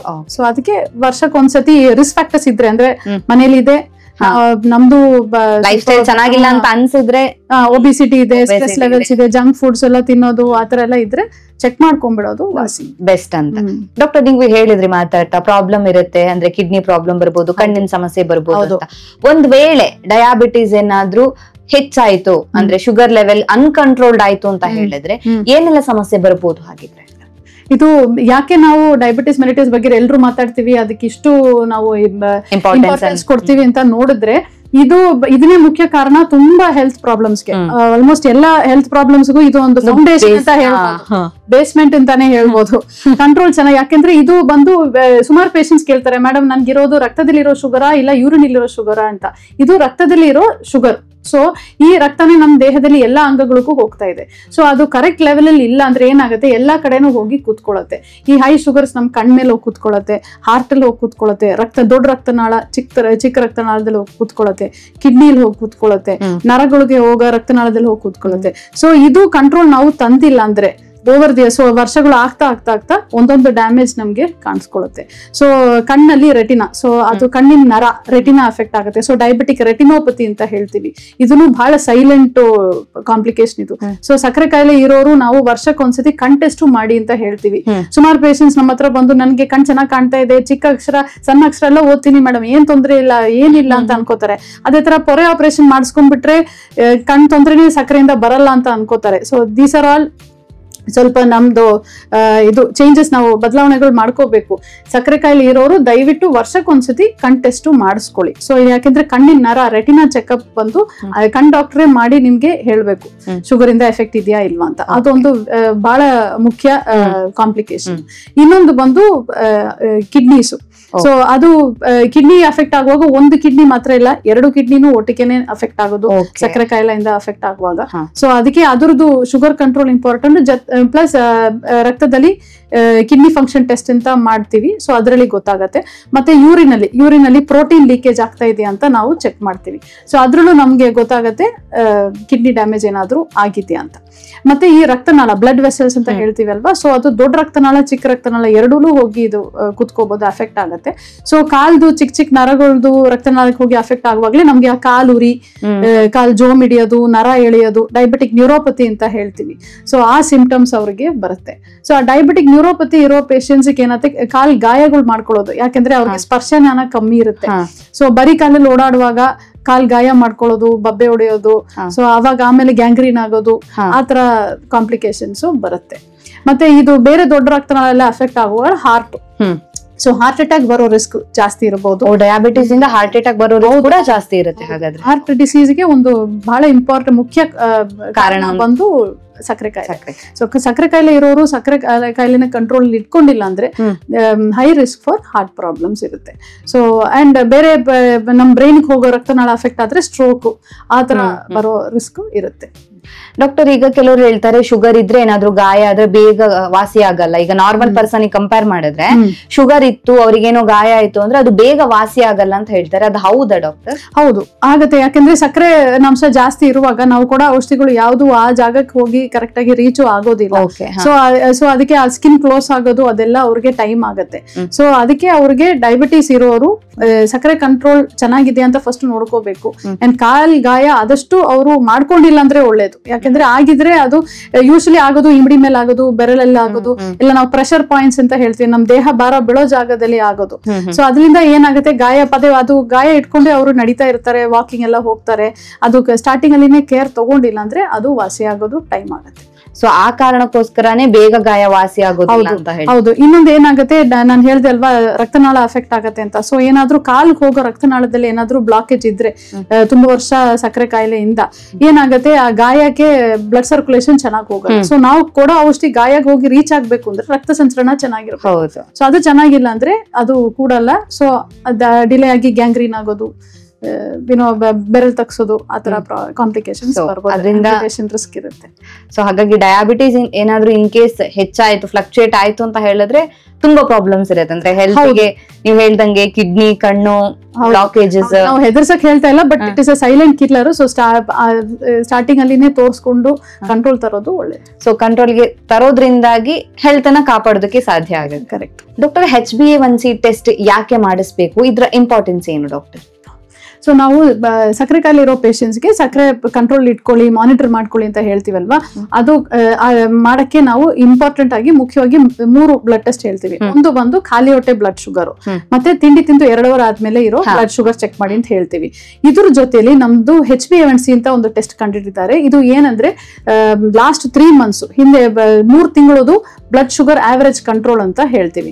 ಅಂದ್ರೆ ಈಗ ನೀವು ಸೆಪ್ಟೆಂಬರ್ ಅಲ್ಲಿ HbA1c ಮಾಡಿದ್ರೆ ಅದು ನಿಮ್ಗೆ ಜುಲೈ, ಆಗಸ್ಟ್, ಸೆಪ್ಟೆಂಬರ್, ಈ 3 ತಿಂಗಳು ಅದು ನಿಮ್ ದೇಹದಲ್ಲಿ ರಕ್ತದಲ್ಲಿ ಸಕ್ಕರೆ ಕಂಟ್ರೋಲ್ ಹೇಗಿತ್ತು ಅಂತ ನಮ್ಗೆ ಹೇಳುತ್ತೆ. ಅಂದ್ರೆ ಏನಾದ್ರು ಫಂಕ್ಷನ್ಸ್ ಹೋಗಿ ತಿಂದಿರ್ತೀವಿ, ಮದ್ವೆ ಊಟ ಇಲ್ಲ ಏನಾದ್ರು ಹಬ್ಬಗಳು ಒಂದು ದಿನ ತಿಂದ್ರೆ ಸಾಮಾನ್ಯವಾಗಿ ಪೇಷಂಟ್ಸ್ ಏನ್ ಮಾಡ್ತಾರೆ, ನಮ್ಮ ಹತ್ರ ಬರಕ್ 1 ವಾರ ಫುಲ್ ಸ್ಟ್ರಿಕ್ಟ್ ಡಯಟ್ ಮಾಡ್ಕೊಂಡು ಬರ್ತಾರೆ, ಬಂದು ಒಳ್ಳೆ ರಿಪೋರ್ಟ್ ತೋರ್ಸ್ಕೊಂಡು ಹೋಗ್ಬಿಡ್ತಾರೆ. ನಾವು ಏನಾಗುತ್ತೆ, ಚೆನ್ನಾಗಿದೆ ಖಾಲಿ ಹೊಟ್ಟೆ ರಿಪೋರ್ಟ್, ಅದು ಬರಕ್ ಹಿಂದಿನ ದಿವಸ ಟೆಸ್ಟ್ ಮಾಡಕ್ ಹಿಂದಿನ ದಿವಸ ಫುಲ್ ಡಯಟಿಂಗ್ ಮಾಡ್ಕೊಂಡು ನೀಟಾಗಿ ಚೆಕ್ ಮಾಡ್ಕೊಂಡು ಬಂದ್ಬಿಡ್ತಾರೆ. ಸೊ ನಾವು ಅದನ್ನ ನೋಡಿ ಖಾಲಿ ಹೊಟ್ಟೆ ಚೆನ್ನಾಗಿದೆ, ತಿಂಡಿ ತಿಂದು ಚೆನ್ನಾಗಿದೆ, ವೆರಿ ಗುಡ್ ಸರ್ ಅಂತ ಹೇಳಿ ಕಳ್ಸ್ಬಿಡ್ತೀವಿ. ಬಟ್ ಈ 3 ತಿಂಗಳ ಆವರೇಜ್ ಅಲ್ಲಿನೇ ನಿಜ ಗೊತ್ತಾಗುತ್ತೆ ಏನೇನ್ ತಪ್ಪು ಮಾಡಿದ್ದಾರೆ ಅಂತ. ಆಮೇಲೆ ನಾವು ಕೂತ್ಕೊಂಡು ಏನ್ ಮಾಡಿದ್ರಿ, ಯಾಕೆ ಇಷ್ಟು ಬಂದಿದೆ, ಇದು ಏನಕ್ಕೆ, ಈ ಒಂದು ಕಾರಣಕ್ಕಿಂತಾನೆ ಈ ಟೆಸ್ಟ್ ಅವರು ಡಿವೈಸ್ ಮಾಡಿದ್ರು. ಯಾಕೆಂದ್ರೆ ಶುಗರ್ ನಮ್ಮ ಹತ್ರ ಫಾಸ್ಟಿಂಗ್ PPBS ಕಂಟ್ರೋಲ್ ಚೆನ್ನಾಗಿದ್ರು ಕೂಡಿ ಪೇಷಂಟ್ಸ್ ಗೆ ಕಣ್ಣು, ಕಿಡ್ನಿ, ಹಾರ್ಟ್ ಇದೆಲ್ಲ ಪ್ರಾಬ್ಲಮ್ಸ್ ಬರ್ತಾ ಇತ್ತು. ಸೊ ಯಾಕೆ ಬರ್ತಾ ಇದೆ, ನಮ್ಮ ಹತ್ರ ಬರುವಾಗ ರಿಪೋರ್ಟ್ ಚೆನ್ನಾಗಿದೆ ಇಲ್ವಾ ಅಂತ ನೋಡಿದ್ರೆ ಓಕೆ, ಬೇರೆ ಮಧ್ಯದಲ್ಲಿ ತಪ್ಪುಗಳು ಆಗಿದೆ. ಅದು ನಾವು ದಿನ ನಮ್ ಪೇಷಂಟ್ಸ್ ಮನೆಗೆ ಹೋಗಿ ಏನ್ ತಿಂತಾ ಇದಾರೆ, ಏನಾಗಿದೆ ಆಮೇಲೆ ಚೆಕ್ ಮಾಡಿ ರೆಕಾರ್ಡ್ ಮೇಂಟೈನ್ ಮಾಡ್ಕೊಂಡು ಬನ್ನಿ ಅಂದ್ರು. ಆದ್ರೂ ಸಮ್ಟೈಮ್ಸ್ ಅವ್ರಿಗೆ ಟೈಮ್ ಇರೋದಿಲ್ಲ, ಕೆಲ್ಸಕ್ಕೆ ಹೋಗ್ತಾ ಇರ್ತಾರೆ, ಪದೇ ಶುಗರ್ ಚೆಕ್ ಮಾಡೋದು ಅಂತ ಆಗೋದಿಲ್ಲ. ಸೊ ಆ ರೀತಿಯಲ್ಲಿ ಈ HbA1c ಗ್ಲೈಕೋಸಿಲೇಟೆಡ್ ಹಿಮೋಗ್ಲೋಬಿನ್ ಅಂತ ಹೇಳ್ತೀವಿ, ಈ ಬ್ಲಡ್ ಟೆಸ್ಟ್ ನಮ್ಗೆ ತುಂಬಾ ಹೆಲ್ಪ್ ಆಗುತ್ತೆ. ಸೊ ಈ ಟೆಸ್ಟ್ ಯಾವ ರೀತಿಯಾಗಿರುತ್ತೆ ಡಾಕ್ಟರ್? ಸೊ ಈ ಟೆಸ್ಟ್ ಬಂದು ಎನಿ ಟೈಮ್ ಮಾಡ್ಬೋದು, ಅಂದ್ರೆ ಖಾಲಿ ಹೊಟ್ಟೆಲಿನೇ ಹೋಗಿ ಮಾಡ್ಬೇಕು ಅಂತ ಇಲ್ಲ. ಇದೊಂದು ರಕ್ತ ಪರೀಕ್ಷೆ ಎನಿ ಟೈಮ್, ಯಾವ ಹೋಗಿ ರ್ಯಾಂಡಮ್ ಸ್ಯಾಂಪಲ್ ಅಂತ ಹೇಳ್ತೀವಲ್ಲ, ಬ್ಲಡ್ ಸ್ಯಾಂಪಲ್ ಯಾವ ಟೈಮಿಗೆ ಬೇಕಂದ್ರೂ ಹೋಗಿ ಮಾಡ್ಬೋದು ಲ್ಯಾಬ್ ಅಲ್ಲಿ. ಸೊ ಇದು ಬಂದು ಒಂದು ಪರ್ಸೆಂಟೇಜ್ ನಾವು ಹೇಳ್ತೀವಿ. ಸೊ ಸಕ್ಕರೆ ಕಾಯಿಲೆ ಇರೋರಿಗೆ 7% ಒಳಗೆ ಇಟ್ಕೊಂಡ್ರೆ ನಾವು ಅದನ್ನ ಒಳ್ಳೆ ಶುಗರ್ ಕಂಟ್ರೋಲ್ ಅಂತ ಹೇಳ್ತೀವಿ. 3 months ಒಳಗಡೆ 7% ಒಳಗೆ ಆ ರಿಪೋರ್ಟ್ ನಮ್ಗೆ ರೀಡಿಂಗ್ ಸಿಗುತ್ತೆ. ಅದು 7% ಒಳಗಿದ್ರೆ ಒಳ್ಳೆ ಶುಗರ್ ಕಂಟ್ರೋಲ್. ಅಂದ್ರೆ ನಾವು 6.5 to 7%, 6.5 7% ಒಳಗೆ ಇಟ್ಕೊಳ್ಳಿ ಅಂತ ಹೇಳ್ತೀವಿ. ಸೊ ಅದಕ್ಕೆ 7% ಮೇಲ್ ಬಂದ್ರೆ ಓಕೆ, ಎಲ್ಲೋ ಸ್ವಲ್ಪ ತಪ್ಪುಗಳಾಗಿದೆ, ವ್ಯಾಯಾಮ ಇಲ್ಲ, ಊಟದಲ್ಲಿ ಏನೋ ಹೆಚ್ಚು ಕಮ್ಮಿ ಇಲ್ಲ, ಮಧ್ಯದಲ್ಲಿ ಬೇರೆ ಏನಾದ್ರು ಅವ್ರಿಗೆ ಹುಷಾರ್ ತಪ್ಪಿ ಬೇರೆ ಏನಾದ್ರು ಮಾತ್ರೆಗಳು ತಗೊಂಡಿರ್ತಾರೆ, ಸ್ಟಿರಾಯ್ಡ್ಸ್ ಆತರ ತಗೊಂಡಿರ್ತಾರೆ, ಅದು ನಮ್ಗೆ ಗೊತ್ತಾಗಲ್ಲ, ನಮ್ಗೆ ಹೇಳಿರಲ್ಲ ಅವರು. ಸೊ ಅದನ್ನ ನಾವು ರೀಕಾಲ್ ಅಂತ ಮಾಡ್ತೀವಿ. ಯಾಕೆ ಸರ್ ಜಾಸ್ತಿ ಆಗಿದೆ, ಏನೇನಾಯ್ತು, ಲಾಸ್ಟ್ 3 ತಿಂಗಳು ಏನೇನ್ ಮಾಡಿದೀರಾ ಹೇಳಿ ಅಂತ ನಾವು ಡಿಸ್ಕಸ್ ಮಾಡುವಾಗ ಗೊತ್ತಾಗತ್ತೆ, ಈ ತರ ತಪ್ಪುಗಳಾಗಿದೆ ಅಂತ. ಅದನ್ನ ನಾವು ಅಡ್ರೆಸ್ ಮಾಡ್ಬೋದು. ಡಾಕ್ಟರ್, ಡಯಾಬಿಟೀಸ್ ಇರೋರು ಕೆಲವೊಂದು ಫುಡ್ ಅನ್ನ ತಿನ್ಬಾರ್ದು ಅಂತ ಹೇಳ್ತಾರೆ. ಹಾಗಿದ್ರೆ ಡಯಾಬಿಟೀಸ್ ಇರೋರಿಗೆ ಇಂಥ ಫುಡ್ ಒಳ್ಳೇದು, ಇಂಥ ಫುಡ್ ಅನ್ನ ಅವಾಯ್ಡ್ ಮಾಡ್ಬೇಕು ಅನ್ನೋ ತರದ್ರ ಏನಾದ್ರು ಇದೆಯಾ? ಡಯಾಬಿಟಿಸ್ ಸಕ್ಕರೆ ಕಾಯಿಲೆ ಕಂಟ್ರೋಲ್ ತರಕ್ಕೆ 2 ಬಹಳ ಮುಖ್ಯ ವಿಷಯಗಳು. ಒಂದು, ನಾವು ಕೊಡೋ ಮೆಡಿಸಿನ್ಸ್, ಅದು ನಮ್ದು ಕ್ಲಾಸ್ ವರ್ಕ್ ಅಂತ ಹೇಳ್ಬೋದು. ಇನ್ನೊಂದು ಮನೆಯಲ್ಲಿ ಪೇಷಂಟ್ಸ್ ಮಾಡೋದು ಅವ್ರದ್ದು ಹೋಮ್ ವರ್ಕ್, ದಟ್ ಈಸ್ ಊಟದ ಪಥ್ಯ ಮತ್ತೆ ರೆಗ್ಯುಲರ್ ವ್ಯಾಯಾಮ. ಸೊ ಈ ಊಟದ ಪಥ್ಯ ಬಹಳ ಇಂಪಾರ್ಟೆಂಟ್. ಯಾಕೆಂದ್ರೆ ನಾವು ಏನ್ ತಿಂದ್ರು ಅದರಿಂದ ಸಕ್ಕರೆ ಉತ್ಪತ್ತಿ ಆಗುತ್ತೆ, ಪ್ರೋಟೀನ್ ಉತ್ಪತ್ತಿ ಆಗುತ್ತೆ, ಕೊಬ್ಬುನು ಉತ್ಪತ್ತಿ ಆಗುತ್ತೆ. ಸೊ ನಾವು ತಿನ್ನೋದ್ರಲ್ಲಿ ನಾವು ಬಹಳ ಕಂಡೀಷನ್ ಆಗಿ ಇರಬೇಕು. ಸೊ ಯಾವ ಫುಡ್ ಇಂಪಾರ್ಟೆಂಟ್ ಅಂತ ನೋಡಿದ್ರೆ ಅವರು ತರಕಾರಿ ಚೆನ್ನಾಗಿ ತಿನ್ಬೋದು. ಸೊ ಅಳತೆ ಊಟ, ಟೈಮಿಂಗ್ ಊಟ ಬಹಳ ಇಂಪಾರ್ಟೆಂಟ್. ಸೊ ನಾವ್ ಏನ್ ಅಡ್ವೈಸ್ ಮಾಡ್ತೀವಿ, ಯಾವ್ದು ಮೀಲ್ಸ್ ಸ್ಕಿಪ್ ಮಾಡೋದು ಬೇಡ. ಅಂದ್ರೆ ಕರೆಕ್ಟ್ ಟೈಮಿಗೆ ಬೆಳಿಗ್ಗೆ ತಿಂಡಿ ಮಾಡೋದು ಬಹಳ ಇಂಪಾರ್ಟೆಂಟ್. ಸೊ ಬೆಳಿಗ್ಗೆ ಒಂದು 9 ಗಂಟೆ ತಿಂಡಿ ತಿನ್ನಿ, ಮಧ್ಯಾಹ್ನ ಒಂದು 2 ಗಂಟೆ ಒಳಗೆ ಊಟ ಮಾಡೋದು, ಪುನಃ ರಾತ್ರಿ ಒಂದು 9 ಗಂಟೆ ಒಳಗೆ ಊಟ ಮಾಡೋದು. ಆಮೇಲೆ ಅಳತೆ ಊಟ, ಒಂದು ಟೈಮ್ ಮಿಸ್ ಆಗ್ಬಿಟ್ಟು ತಿಂಡಿ ಮಿಸ್ ಆಗ್ಬಿಟ್ರೆ ಲಂಚ್ ಒಟ್ಟಿಗೆ ಊಟ ಹೆವಿ ತಿನ್ಬಿಡೋದು. ಸೊ ಅವಾಗ ಶುಗರ್ ಒಂದ್ಸತಿ ಡೌನ್ ಆಗೋದು, ಅಪ್ ಆಗೋದು, ಆತರ ವೇರಿಯೇಷನ್ ಬರುತ್ತೆ. ಸೊ ಆ ಊಟದಲ್ಲಿ ನಾವ್ ಏನ್ ಹೇಳ್ತೀವಿ, ನಮ್ ತಟ್ಟೆ ಒಂದು ತಗೊಂಡ್ರೆ ಅರ್ಧ ತಟ್ಟೆ ನಾವು ತರಕಾರಿಯಲ್ಲಿ ತುಂಬಿಸಿ ಅಂತ ಹೇಳ್ತೀವಿ. ಸೊ ಅದು ನಾವು ಒಂದು ರೈನ್ಬೋ ಪ್ಲೇಟ್ ಅಂತ ಹೇಳ್ತೀವಿ. ಅದು ಎಷ್ಟು ಕಲರ್ಫುಲ್ ಆಗಿರುತ್ತೋ ಅಷ್ಟು ಒಳ್ಳೆಯದು ಅಂತ. ಸೊ ತುಂಬಾ ಸ್ಟಾರ್ಚಿ ವೆಜಿಟೇಬಲ್ಸ್ ಅಂದ್ರೆ ಪೊಟೆಟೊ ಅದನ್ನೆಲ್ಲ, ಆಲೂಗೆಡ್ಡೆನೆ ಅವಾಯ್ಡ್ ಮಾಡಿ ಅಂತ ಹೇಳ್ತೀವಿ. ಬಾಕಿ ತರಕಾರಿ ಎಲ್ಲ ಆದಷ್ಟು ಅವ್ರು ಚೆನ್ನಾಗಿ ತಿನ್ಬೋದು, ಸೊಪ್ಪು ಅದೆಲ್ಲ ಉಪಯೋಗಿಸ್ಬೋದು. ಮತ್ತೆ ಕಾರ್ಬೋಹೈಡ್ರೇಟ್ಸ್ ಅಲ್ಲಿ ನಾವ್ ಏನ್ ಹೇಳ್ತೀವಿ ಅಂದ್ರೆ, ಕೆಲವ್ರು ಅನ್ಕೋತಾರೆ ನಮ್ಗೆ ಸಕ್ಕರೆ ಡಯಾಬಿಟೀಸ್ ಬಂದ್ಬಿಟ್ರೆ ನಾವು ಅನ್ನನೇ ತಿನ್ಬಾರ್ದು, ಬರೀ ಗೋಧಿನೇ ತಿನ್ಬೇಕು. ಹಂಗೆಲ್ಲ ಏನಿಲ್ಲ. ನಾವು ಏನ್ ಗೋಧಿ, ಅಕ್ಕಿ ಮತ್ತೆ ರಾಗಿ, ಸಿರಿಧಾನ್ಯಗಳು ಇದೆಲ್ಲಾನು ನಮ್ಗೆ, ಜೋಳ ಎಲ್ಲಾನು ಕಾರ್ಬೋಹೈಡ್ರೇಟ್ಸ್. ಸೊ ಅದನ್ನ ಲಿಮಿಟ್ ಆಗಿ ಅಳತೆ ಪ್ರಕಾರ ತಿಂದ್ರೆ ಅದರಿಂದ ನಮ್ಗೆ ಕಾಂಪ್ಲಿಕೇಶನ್ಸ್ ಬರೋದಿಲ್ಲ. ನಾನು ಅನ್ನ ತಿಂತೀನಿ ಅಂತ ಜಾಸ್ತಿ ತಿಂದ್ರೆ ಅದು ಪ್ರಾಬ್ಲಮ್ ಆಗೋದು. ಸೊ ನಾವು ಪೇಷಂಟ್ಸ್ಗೆ ಈಸಿಯಾಗಿ ಅವ್ರಿಗೆ ಅರ್ಥ ಮಾಡ್ಸಕ್ ಹೇಳ್ತೀವಿ, 1 ಕೈ ಅನ್ನ, 2 ಕೈ ತರಕಾರಿ. ಸೊ ಆತರ ಅವ್ರು ತಿನ್ನು. ಸೊ ಅವ್ರ ತಟ್ಟೆ ತಗೊಂಡ್ರೆ ಅರ್ಧ ತಟ್ಟೆ ತರಕಾರಿ ಪಲ್ಯ, ಅಲ್ಲಿ ಮನೇಲಿ ಏನ್ ಪಲ್ಯ ಮಾಡಿದಾರೋ ಆಲೂಗೆಡ್ಡೆ ಬಿಟ್ಟು ಬಾಕಿ ಇದು ಕ್ಯಾರೆಟ್ ಅದನ್ನೆಲ್ಲ ಮಿಕ್ಸ್ ಮಾಡಿ ಯೂಸ್ ಮಾಡಿ ಅಂತ ಹೇಳ್ತೀವಿ. ಅಂದ್ರೆ ಬರೀ ಕ್ಯಾರೆಟ್ ಆ ತರದ್ದು ಬೇಡ ಅಂತ. ಸೊ ಗ್ರೀನ್ ಲೀಫಿ ವೆಜಿಟೇಬಲ್ಸ್ ಅದೆಲ್ಲ ಚೆನ್ನಾಗಿ ಮಿಕ್ಸ್ ಮಾಡ್ಕೊಂಡು ಅರ್ಧ ತಟ್ಟೆ ತರಕಾರಿ ಪಲ್ಯಲ್ಲಿ ತುಂಬಿಸ್ಬಿಟ್ಟು, ಬಾಕಿ ಇದ್ರಲ್ಲಿ ಒಂಚೂರು ಕಾರ್ಬೋಹೈಡ್ರೇಟ್ಸ್, ಅದು ಅನ್ನ ಇರ್ಬೋದು, ಇಲ್ಲ ಅವ್ರಿಗೆ ಚಪಾತಿ ಆತರ ಗೋಧಿ ತಿನ್ನೋ ಅಭ್ಯಾಸ ಅಂದ್ರೆ ಗೋಧಿ ನುಚ್ಚು ತರ ಯೂಸ್ ಮಾಡ್ಬೋದು. ಇಲ್ಲ ಚಪಾತಿ ಅಂದ್ರೆ ಅದು ಫುಲ್ಕಾ ತರ, ಸುಖಾ ರೋಟಿ ಹೇಳ್ತೀವಿ ತರ, ಆ ತರ ತಿನ್ಬೇಕು. ಚಪಾತಿಗೂ ನಾವು ಎಣ್ಣೆ ತುಪ್ಪ ಎಲ್ಲ ಚೆನ್ನಾಗಿ ಹಚ್ಬಿಟ್ಟು ತಿಂದ್ರೆ ಏನು ಯೂಸ್ ಇಲ್ಲ. ಸೊ ಆತರ ಡ್ರೈ ತರ ತಿನ್ಬೇಕು. ಸೊ ಯಾಕೆಂದ್ರೆ ಕ್ಯಾಲರೀಸ್ ಇಲ್ಲ ಅಂದ್ರೆ ಜಾಸ್ತಿ ಆಗತ್ತೆ ಅಲ್ವಾ, ನಾವು ತುಪ್ಪ ಎಣ್ಣೆ ಅದೆಲ್ಲ ಆಡ್ ಮಾಡುವಾಗ. ಆಮೇಲೆ ದಪ್ಪ ಆಗ್ತಾರೆ, ಫ್ಯಾಟ್ ಆಗತ್ತೆ ಅದು. ಅದಕ್ಕೆ ಇಲ್ಲ ಮುದ್ದೆ ತಿನ್ನೋರು ಮುದ್ದೆ ನಾವು ಮುಸುಂಬಿ ಸೈಜ್ ಮುದ್ದೆ ತಿನ್ನಿ ಅಂತ ಹೇಳ್ತೀವಿ. ಆ ಸೈಜ್ಗೆ ಅಂದ್ರೆ ಮುದ್ದೆ ಸೈಜು ಇಂಪಾರ್ಟೆಂಟ್ ಅಲ್ವಾ, ಎಷ್ಟು ದೊಡ್ಡದಾಗಿದೆ ಅಂತ. ಈಗ ರೈಸ್ ಅಲ್ಲಿ ಹೇಗೆ ಎಷ್ಟು ತಿಂತೀವಿ ಅನ್ನೋದು ಇಂಪಾರ್ಟೆಂಟ್, ಮುದ್ದೆಲೂ ಸೈಜ್ ಇಂಪಾರ್ಟೆಂಟ್. ಅದೇ ತರ ಸಿರಿಧಾನ್ಯಗಳು ಇಷ್ಟ ಆಗಿರೋರು ಸಿರಿಧಾನ್ಯಗಳು ಯೂಸ್ ಮಾಡಿ ಅಂತ ಹೇಳ್ತೀವಿ. ಮತ್ತೆ ಅಕ್ಕಿಯಲ್ಲಿ ಕೂಡ ನಾವು ಈಗ ಇದು ಕೆಂಪಕ್ಕಿ ತಿನ್ನಿ ಅಂತ ಹೇಳ್ತೀವಿ. ಬ್ರೌನ್ ರೈಸ್ ಕೆಲವರು ಯೂಸ್ ಮಾಡ್ತಾರೆ. ಸೊ ಅದ್ರಲ್ಲೆಲ್ಲ ನಮ್ಗೆ ಗ್ಲೈಸೆಮಿಕ್ ಇಂಡೆಕ್ಸ್ ಕಮ್ಮಿ ಇರುತ್ತೆ. ಸೊ ಅದರಿಂದಾನು ಶುಗರ್ ಕಂಟ್ರೋಲ್, ಸಕ್ಕರೆ ಕಂಟ್ರೋಲ್ ಚೆನ್ನಾಗಿ ಬರುತ್ತೆ. ಮತ್ತೆ ಇನ್ನೊಂದು ಭಾಗದಲ್ಲಿ ಪ್ರೋಟೀನ್ ಹೇಳ್ತೀವಿ. ಸೊ ಪ್ರೋಟೀನ್ ನಮ್ಗೆ ನಾವು ತಿನ್ನೋ ಸಾರು, ಬೇಳೆ ಸಾರು ಅದ್ರಲ್ಲಿ ಸಿಗುತ್ತೆ. ಎಲ್ಲ ಬೆಳೆ, ಎಲ್ಲ ಚೆನ್ನ, ರಾಜ್ಮಾ ಅದೆಲ್ಲಾನು ಯೂಸ್ ಮಾಡ್ಕೊಳ್ಳಿ ಹೇಳ್ತೀವಿ. ಮೊಟ್ಟೆ ತಿನ್ನೋರು ಎಗ್ ವೈಟ್, ಮೊಟ್ಟೆದು ಬಿಳಿ ಭಾಗ ತಿನ್ನಿ ಅಂತ ಹೇಳ್ತೀವಿ. ಅದೇ ತರ ವೆಜಿಟೇರಿಯನ್ಸ್ ಅಂದ್ರೆ ಪನ್ನೀರ್, ಆತರ ಪ್ರೋಟೀನ್ ಇಂಟೇಕ್ ಯೂಸ್ ಬೆಟರ್. ಮತ್ತೆ ನಾನ್ ವೆಜ್ ತಿನ್ನೋರು ಚಿಕನ್ ಇಲ್ಲ ಫಿಶ್ ಅಳತೆ ಪ್ರಕಾರ ತಿನ್ಕೊಳ್ಳಿ ಅಂತ. ಸೊ ತುಂಬಾ ಫ್ಯಾಟ್ ಇರೋದು ಮಟನ್, ಎಗ್ ಯೋಕು ಅದೆಲ್ಲ, ಅದು ಹಲ್ದಿ ಭಾಗ ಮೊಟ್ಟೆಲಿ ಅದ್ರಲ್ಲೆಲ್ಲ ಕೊಬ್ಬಿನ ಅಂಶ ಜಾಸ್ತಿ ಇರುತ್ತೆ. ಸೊ ಅದನ್ನ ಅವಾಯ್ಡ್ ಮಾಡಿ ಹೇಳ್ತೀವಿ. ಮತ್ತೆ ಮೊಸರು, ಮಜ್ಜಿಗೆಯನ್ನು ಉಪಯೋಗಿಸಿ ಹೇಳ್ತೀವಿ. ಬಟ್ ಎಲ್ಲಾನು ಅಳತೆ ಪ್ರಕಾರ ಯೂಸ್ ಮಾಡಿದ್ರೆ ತೊಂದರೆ ಆಗೋದಿಲ್ಲ. ಯೂಶಲಿ ಡಯಾಬಿಟೀಸ್ ಅಂದ್ರೆ ರೈಸ್ ತಿನ್ಬಾರ್ದು, ಚಪಾತಿ ತಿನ್ಬೇಕು, ಅದೊಂದು ಕಾಮನ್ ಆಗಿರುತ್ತೆ. ಅದಕ್ಕೆ ತಗೋಬಹುದು. ಈಗ ನೀವು ಇಡ್ಲಿ ತಿಂದ್ರೆ ಜಾಸ್ತಿ ಆಗ್ಬಿಡುತ್ತೆ, ಹಂಗಿಲ್ಲ. ನೀವು ಅದನ್ನ ಲಿಮಿಟ್ ಮಾಡ್ಕೊಳ್ಳಿ. ಈಗ ಚಿಕ್ಕದಾಗಿದ್ರೆ ನಾವು ಹೇಳ್ತೀವಿ, ಅವ್ರದ್ದು ಒಂದೊಂದ್ ಪೇಷಂಟ್ ಡಿಫರ್ ಆಗುತ್ತೆ. ತುಂಬಾ ದಪ್ಪ ಆಗಿರೋರು ಅಂದ್ರೆ ನಾವು ಕ್ಯಾಲರೀಸ್ ಕಮ್ಮಿ ಮಾಡ್ತೀವಿ. ಇಲ್ಲ ವೆಯ್ಟ್ ತೂಕ ಎಲ್ಲ ಕರೆಕ್ಟ್ ಇದ್ರೆ ಒಂದು ನಾವೇ ಮನೇಲಿ ಮಾಡಿರೋದಂದ್ರೆ ಒಂದ್ 3 ಇಡ್ಲಿ ತಿನ್ಕೊಳ್ಳಿ. ತುಂಬಾ ದಪ್ಪ ಇರೋರು 2 ಇಡ್ಲಿ. ಬಟ್ ಅದನ್ನ ಕಾಂಪನ್ಸೇಟ್ ಮಾಡಕ್ಕೆ ಪ್ರೋಟೀನ್ ಜಾಸ್ತಿ ಸೇರಿಸ್ಕೊಳ್ಳಿ ಅಂತ ಹೇಳ್ತೀವಿ. ಜೊತೆಲಿ ಒಂದು ಮೊಳಕೆ ಕಾಳು ಸ್ಯಾಲಡ್, ಕೋಸಂಬರಿ ತರ ಏನಾದ್ರು ಮಾಡ್ಕೊಂಡು ತಿನ್ನಿ ಅಂತ ಹೇಳ್ತೀವಿ. ಅಂಡ್ ಯಾವ್ದು ಅವರು ಅವಾಯ್ಡ್ ಮಾಡ್ಬೇಕು ಅಂತ ನೋಡಿದ್ರೆ ಸಕ್ಕರೆ, ಬೆಲ್ಲ, ಜೇನುತುಪ್ಪ ಅವಾಯ್ಡ್ ಮಾಡಿ ಅಂತ ಹೇಳ್ತೀವಿ. ಜ್ಯೂಸು, ಎಳ್ನೀರು, ಹಣ್ಣು ಹಾಗೆ ಕೂಡ ಕುಡಿಬಾರ್ದು. ಹೌದು, ಅಂದ್ರೆ ಅಪರೂಪಕ್ಕೆ ಯಾವಾಗ್ಲೂ ತುಂಬಾ ಡಿಹೈಡ್ರೇಟ್ ಆಯ್ತು ಅಂದ್ರೆ ಅವಾಗ ಒಂದು 100 ml 100 ml ಹತ್ರ 100 ಮಿಲಿ ಕುಡಿದ್ರೆ ತೊಂದ್ರೆ ಇಲ್ಲ. ಯಾಕಂದ್ರೆ ಎಳ್ನೀರಲ್ಲಿನೂ ಗ್ಲುಕೋಸು, ಪೊಟ್ಯಾಸಿಯಂ ಅದು ಹೈ ಇರುತ್ತೆ. ಸೊ ಅದಕ್ಕೆ ದಿನ ಎಳ್ನೀರು ಕುಡಿದ್ರು ಸಕ್ಕರೆ ಜಾಸ್ತಿ ಆಗುತ್ತೆ. ಜ್ಯೂಸ್ ಕೂಡ ಕುಡಿಬಾರ್ದು. ಹೌದು, fruit juice, fresh juice sugarless ಕುಡಿತೀವಿ ಅಂತ ಹೇಳ್ತಾರೆ. ಆದ್ರೂ ಅದರಿಂದ ಸಕ್ಕರೆ ಶುಗರ್ ಸ್ಪೈಕ್ಸ್ ಆಗುತ್ತೆ. ಯಾಕೆಂದ್ರೆ ನಾವು ಜ್ಯೂಸ್ ಮಾಡುವಾಗ ನಾರ್ಸತ್ ಹೋಗ್ಬಿಡುತ್ತೆ. ಸೊ ತಟ್ಟಿಂತ ಶುಗರ್ ನಮ್ ರಕ್ತದಲ್ಲಿ ರೈಸ್ ಆಗುತ್ತೆ. ಸೊ ಅದಕ್ಕೆ ಹಣ್ಣು ಹಾಗೆ ತಿಂದ್ರೆ ಬೆಟರ್. ಅದೇ ನಾನ್ ಕೇಳ್ಬೇಕು ಅಂತಿದ್ದೆ, ಈಗ ನೀವು ಜ್ಯೂಸ್ ಕುಡಿಬಾರ್ದು ಅಂತ ಹೇಳಿದ್ರಿ. ಸೊ ಹಣ್ಣು ತಿನ್ಬೋದಾ? ಹಣ್ಣು ತಿನ್ಬೋದು. ಹಣ್ಣು ಬಂದು ಹಣ್ಣನ್ನೇ ಒಂದು ಊಟ ತರ ತಿನ್ನೋದು ಬೇಡ. ನಾವು ಹಣ್ಣಿನ ಸ್ನಾಕ್ಸ್ ತರ ತಿನ್ನಿ ಅಂತ ಹೇಳ್ತೀವಿ. ಅಂದ್ರೆ 9 ಗಂಟೆ ತಿಂಡಿ ಆಯ್ತು, ಮಧ್ಯಾಹ್ನ 2 ಗಂಟೆ ಊಟ ಆಗುತ್ತೆ ಅಂದ್ರೆ ಮಧ್ಯದಲ್ಲಿ ಕೆಲಸ ಮಾಡೋರು, ಅವ್ರು ಆಕ್ಟಿವ್ ಆಗಿರೋರಿಗೆ ಒಂದು 11-11ವರೆಗೆ ಹೊಟ್ಟೆ ಎಸೆಯುತ್ತೆ. ಸೊ ಅವಾಗ ಅವರು ಸ್ನಾಕ್ ತರ ಒಂದು ಹಣ್ಣನ್ನ ತಿನ್ಕೋಬಹುದು. ಸೊ 100 ಗ್ರಾಮ್ ಹಣ್ಣು ದಿನ ನಾವು ತಿನ್ನಿ ಅಂತ ಹೇಳ್ತೀವಿ. ನಾವು ಅವಾಯ್ಡ್ ಮಾಡಿ ಅಂತ ಹೇಳೋದು ಜಾಸ್ತಿ ಸಕ್ಕರೆನಾಂಶ ಇರೋ ಹಣ್ಣುಗಳು ಅಂದ್ರೆ ಮಾವಿನ ಹಣ್ಣು ಅವಾಯ್ಡ್ ಮಾಡಿ, ಹಲಸಿನ ಹಣ್ಣು, ಅದೇ ತರ ಸಪೋಟ, ಸೀತಾಫಲ್ಲು, ಬಾಳೆಹಣ್ಣು ಅವಾಯ್ಡ್ ಮಾಡಿ ಆತರ ಹೇಳ್ತೀವಿ. ಸೊ ಜಾಸ್ತಿ ಸ್ವೀಟ್ ಇರೋದನ್ನ ಅವಾಯ್ಡ್ ಮಾಡಬೇಕು, ಸಿಹಿ ಇರೋದು ಅವಾಯ್ಡ್ ಮಾಡ್ಬೇಕಾಗುತ್ತೆ. ಡಾಕ್ಟರ್, ನೀವು ಹೇಳಿದ್ರಿ ಈಗ ಮಾತಾಡ್ತಾ, ಸೊ ಸಕ್ಕರೆ ತಿನ್ಬಾರ್ದು, ಬೆಲ್ಲ ತಿನ್ಬಾರ್ದು ಅಂತ. ಬಟ್ ಯೂಶಲಿ ಏನ್ ಅನ್ಕೋತಾರೆ ಅಂತ ಹೇಳಿದ್ರೆ, ಶುಗರ್ ಇತ್ತು, ಡಯಾಬಿಟಿಸ್ ಇತ್ತು ಅಂತ ಹೇಳಿದ್ರೆ ನಾವು ಶುಗರ್ ಟೀ ಕುಡಿಬಾರ್ದು, ಬಟ್ ಬೆಲ್ಲ ಹಾಕಿ ಕುಡಿಬಹುದು, ಅಥವಾ ಕಾಫಿ ಕುಡಿಬಹುದು, ಅಥವಾ ಬೆಲ್ಲದಲ್ಲಿ ಮಾಡಿರೋದನ್ನ ಏನ್ ಬೇಕಿದ್ರು ತಿನ್ಬಹುದು, ಬಟ್ ಶುಗರ್ ಮಾತ್ರ ಅವಾಯ್ಡ್ ಮಾಡ್ಬೇಕು, ಸಕ್ಕರೆನ ಮಾತ್ರ ಅವಾಯ್ಡ್ ಮಾಡ್ಬೇಕು ಅಂತ ಹೇಳ್ತಾರೆ. ಇದ್ರ ಬಗ್ಗೆ ಏನ್ ಹೇಳ್ತೀರಾ? ಇಲ್ಲ, ಎರಡು ಒಂದೇನೆ. ನಾವು ನೋಡಿದೀವಿ, ಎಲ್ಲ ಒಂದೇ ಮನೆಯವರೇನೆ. ಸೊ ಸಕ್ಕರೆ ಆದ್ರೂ ಸರಿ, ಬೆಲ್ಲ ಆದ್ರೂ ಸರಿ, ಸಕ್ಕರೆ ಲೆವೆಲ್ ರಕ್ತದಲ್ಲಿ ಜಾಸ್ತಿ ಆಗ್ತಾ ಇದೆ. ನೀವು ಬೆಲ್ಲ ಹಾಕಿ ಕಾಫಿ ಕುಡಿದ್ರು ಅದರಿಂದ ಸಕ್ಕರೆ ಅಂಶ ರಕ್ತದಲ್ಲಿ ಜಾಸ್ತಿ ಆಗ್ತಾ ಇದೆ. ಅದ್ 3 months ಆವರೇಜ್ HbA1c ಎಲ್ಲ ಮಾನಿಟರ್ ಮಾಡುವಾಗ ಇದರಿಂದಾನು ನಾವು ವೇರಿಯೇಷನ್ಸ್ ನೋಡ್ತಾ ಇದೀವಿ. ಸೊ ಸಕ್ಕರೆ, ವೈಟ್ ಶುಗರ್, ಜಾಗ್ರಿ, ಬೆಲ್ಲ, ಅದೇ ತರ ನಾಟಿ ಸಕ್ಕರೆ, ಆರ್ಗ್ಯಾನಿಕ್ ಬೆಲ್ಲ ಯೂಸ್ ಮಾಡ್ತೀವಿ ಅಂತ ಹೇಳ್ತಾರೆ. ಯಾವ್ದಾದ್ರೂ ಸರಿ ಅದ್ರಲ್ಲಿ ಸಕ್ಕರೆ ಅಂಶ ಇದೆ. ಸೊ ಅದನ್ನ ಅವಾಯ್ಡ್ ಮಾಡ್ಬೇಕಾಗತ್ತೆ. ಅಂಡ್ ಜೇನುತುಪ್ಪ ಕೂಡ, ಜೇನುತುಪ್ಪ ಕೂಡ. ಸೊ ಹಾಗಾಗಿ ಅದೇ ಬೆಸ್ಟ್, ಬೆಲ್ಲನೇ ಬೆಸ್ಟ್, ಶುಗರ್ ತಿಂದ್ರೆ ಆಗಲ್ಲ ಅನ್ನೋದಿಲ್ಲ. ಮೂರು ಒಂದೇ, ಜೇನುತುಪ್ಪನೂ ಒಂದೇ, ಶುಗರು ಒಂದೇ, ಬೆಲ್ಲನೂ ಒಂದೇ. ಸೊ ಹಂಗೆ ಅವರು ಕಾಫಿ ಟೀ ಎಲ್ಲ ಹಾಗೆ ಶುಗರ್ಲೆಸ್ ಅಭ್ಯಾಸ ಮಾಡ್ಕೊಳ್ಳೋದು ಒಳ್ಳೇದು. ಇಲ್ಲ ತುಂಬಾ ತೀರಾ ಆಗಲ್ಲ ಅಂತ ಇರೋರು ನಾವು ಶುಗರ್ ಫ್ರೀ ಸಬ್ಸ್ಟಿಟ್ಯೂಟ್ಸ್ ಬರುತ್ತೆ ಅಲ್ವಾ, ಅದನ್ನ ಒಂಚೂರ ಸೇರಿಸ್ಕೊಳ್ಳಿ ಅಂತ ಹೇಳ್ತೀವಿ. ಡಾಕ್ಟರ್, ಹಾಗಿದ್ರೆ ಇಷ್ಟೆಲ್ಲ ಇದೀಗ ಒಂದ್ ರೀತಿಯಲ್ಲಿ ಲೈಫ್ ಸ್ಟೈಲ್ ಚೇಂಜಸ್ ಅಂತಲೇ ಹೇಳ್ಬೋದು. ಫುಡ್ ಅಲ್ಲಿ ನೀವು ಹೇಳ್ದಂಗೆ ಎಕ್ಸರ್ಸೈಸ್ ಮಾಡೋದು ಅದೆಲ್ಲ.